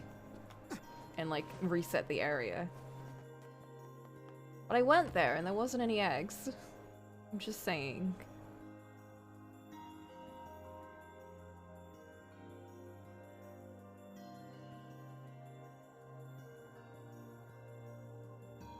The Eyrie, huh? Alright, let's go see the chief. What a soul-crushing place. Can I see it from the entrance? I'll check. Let me check to see if I have some mail.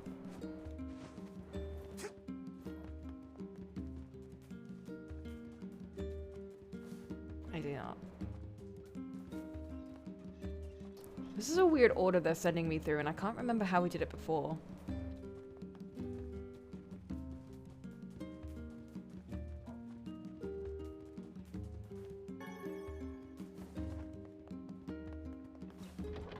Because we have to talk to that specific letter person first, before we can even activate the whole Eyrie thing, so we can put that off for sure.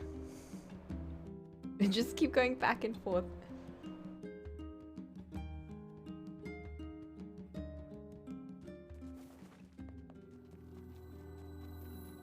I cannot fathom that village setting up a mercantile. They must have truly opened their minds. Huh. Yeah, I have my doubts. Aren't you glad to be going back home, Kaine? Home? That place is a shithole. Don't be so nervous, Kaine. We'll protect you. Ooh, the village. It's home to so many terrible little memories. Shut the fuck up, Turon. Shut up, shut up, shut up!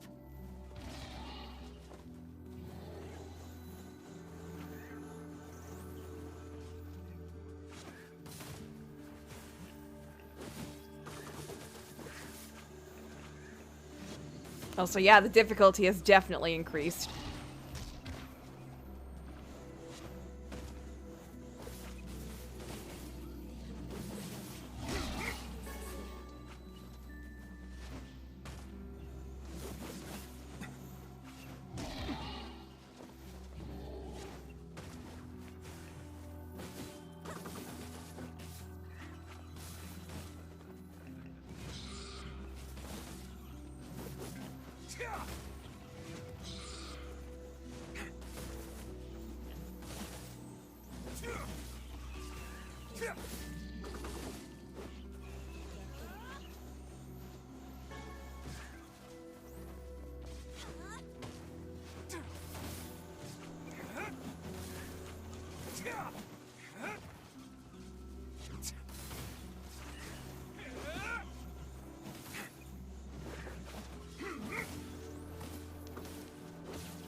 Ooh.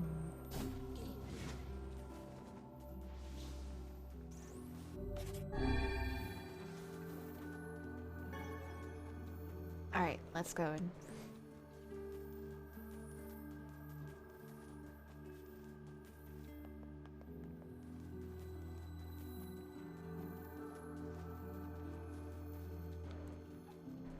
Remember to stretch. Also, posture check.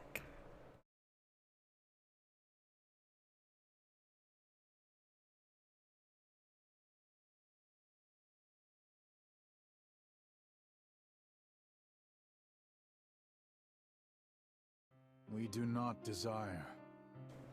We do not desire needless conflict. If we can continue to live with humans, then we can continue to live peacefully. But that young man will come. Yes, the young man will come. Why did you call us here if you didn't want to? He will kill us all. Women and children included.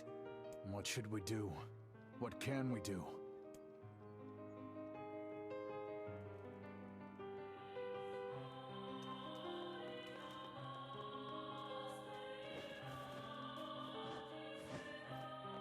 Oh, Popola to like set this up.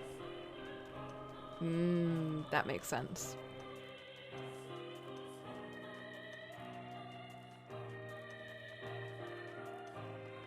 Popola, what the fuck?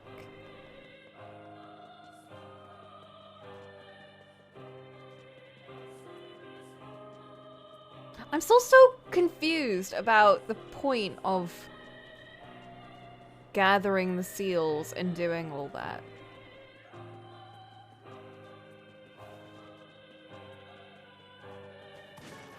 Oh, right, we were supposed to check. I think I see it. I think there's something glowy over there. Or is that a lamp? No, there's a shiny. That might be an egg.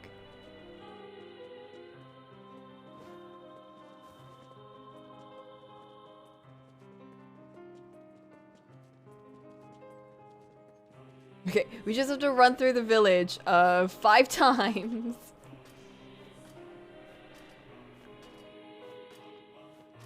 Aw, yeah. Hey, it's better than killing Beepy.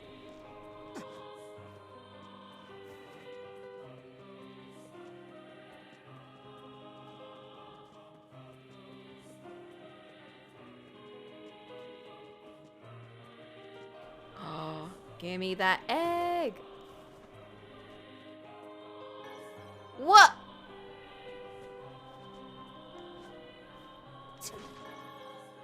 That's not an egg. That wasn't an egg.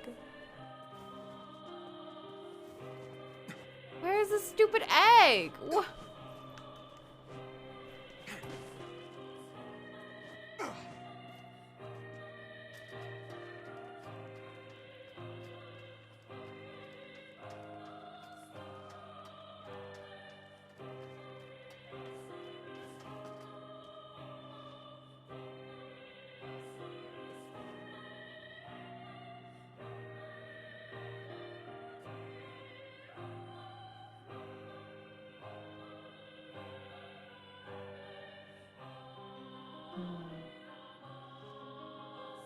Set your game to hard.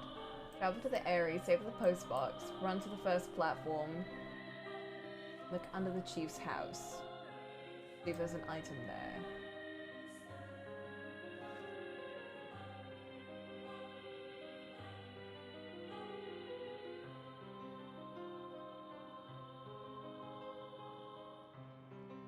Reload your save.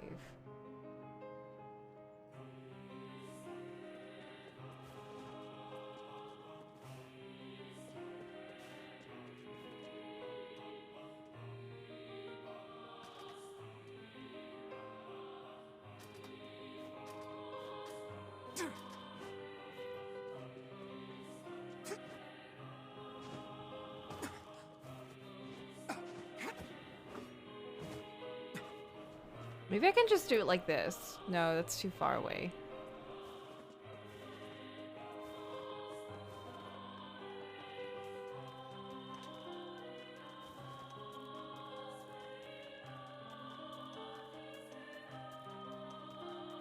Again.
There's another glowy. Hold up.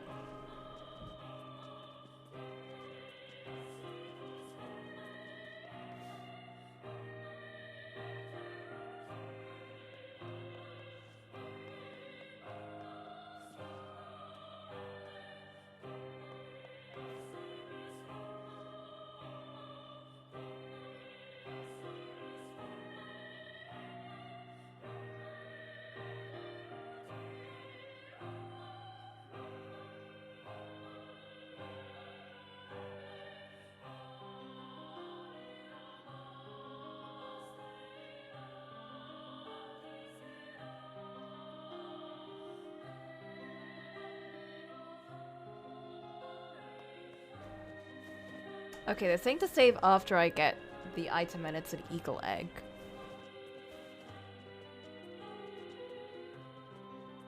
I guess just save and reload. Just keep doing that.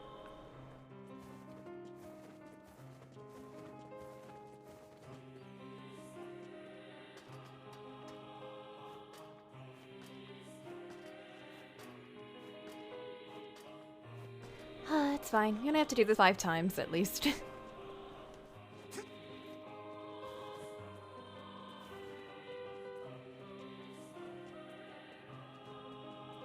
And we can back out really quick at least, since I have the ultimate strat.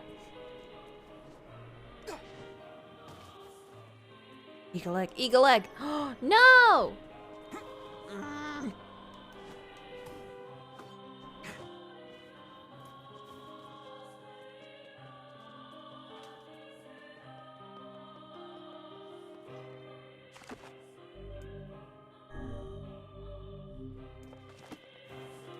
Estimated completion time, 1 hour. Oh my goodness. Okay, let's try going in, saving, and then doing this.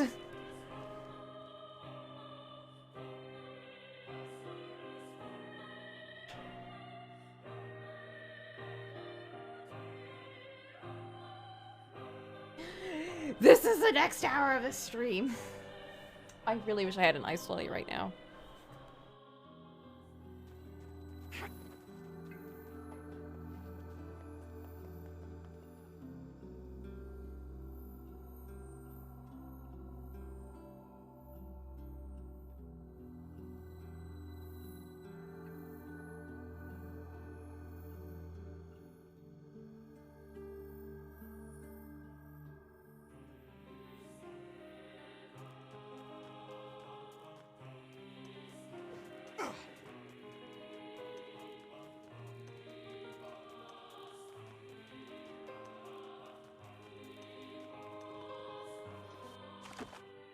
Okay, here we go.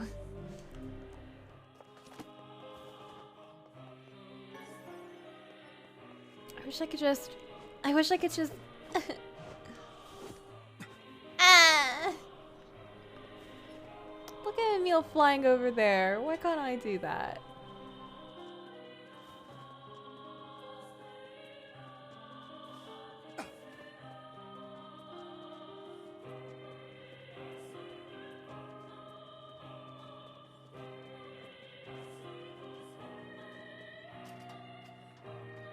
The second route just gives you like gravity rush powers.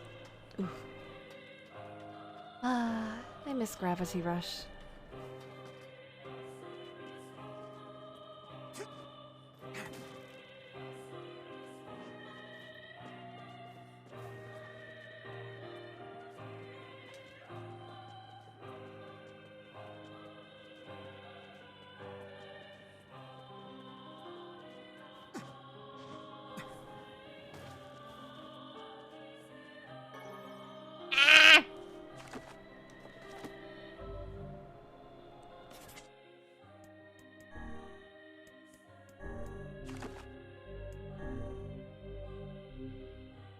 Rumph. Yeah, Gravity Rush is one of those games that, like, I feel like I'll never find a game like it. You know, like it just kind of came out of nowhere for me. And it was really good. It was like, I guess, Gravity Rush and Fata Morgana. Two games that kind of just, I don't think we'll ever be able to... I don't think anything else will reach that level for me.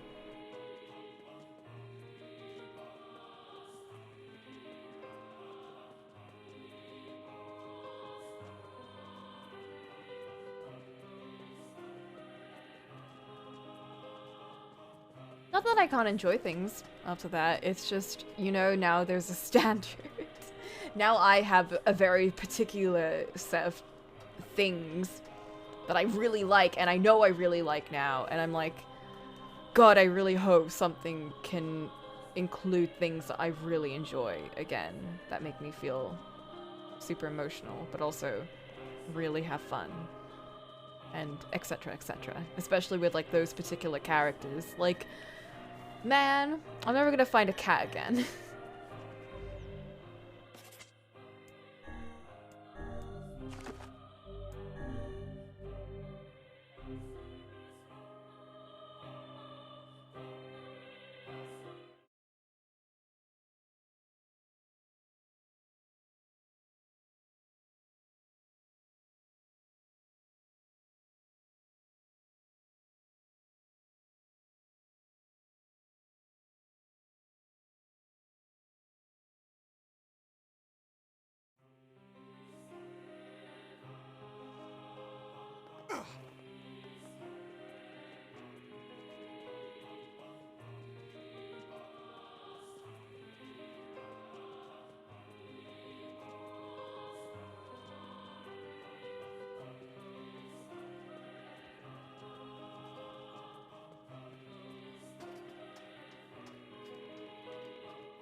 They're saying that this is like a really ridiculously low rate, and I'm like, shit.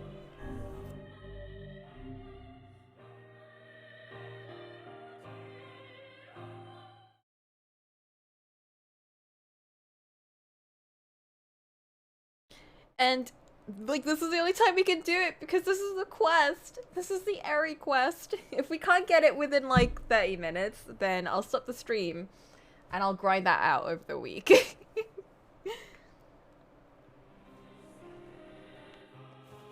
We made progress today. Most of it was reading, but we did make progress. I wonder if it'll be like gold if it's the right item. Oh. Now it's not even there.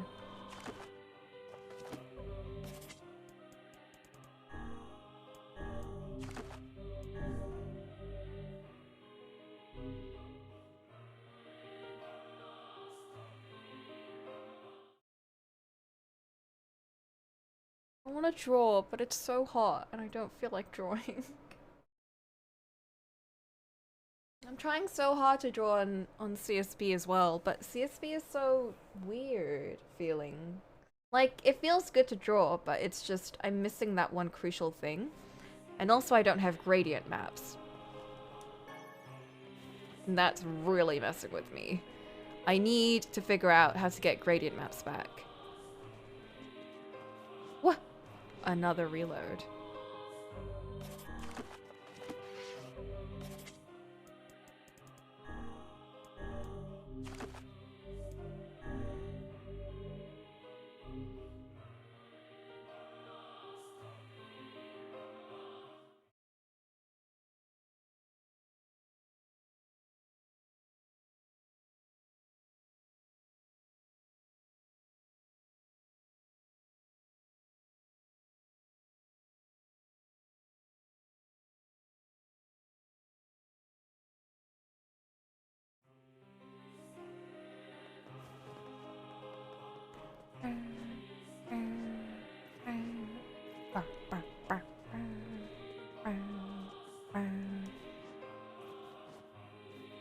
Huh, what happened? It's just not spawning anymore. That's so weird.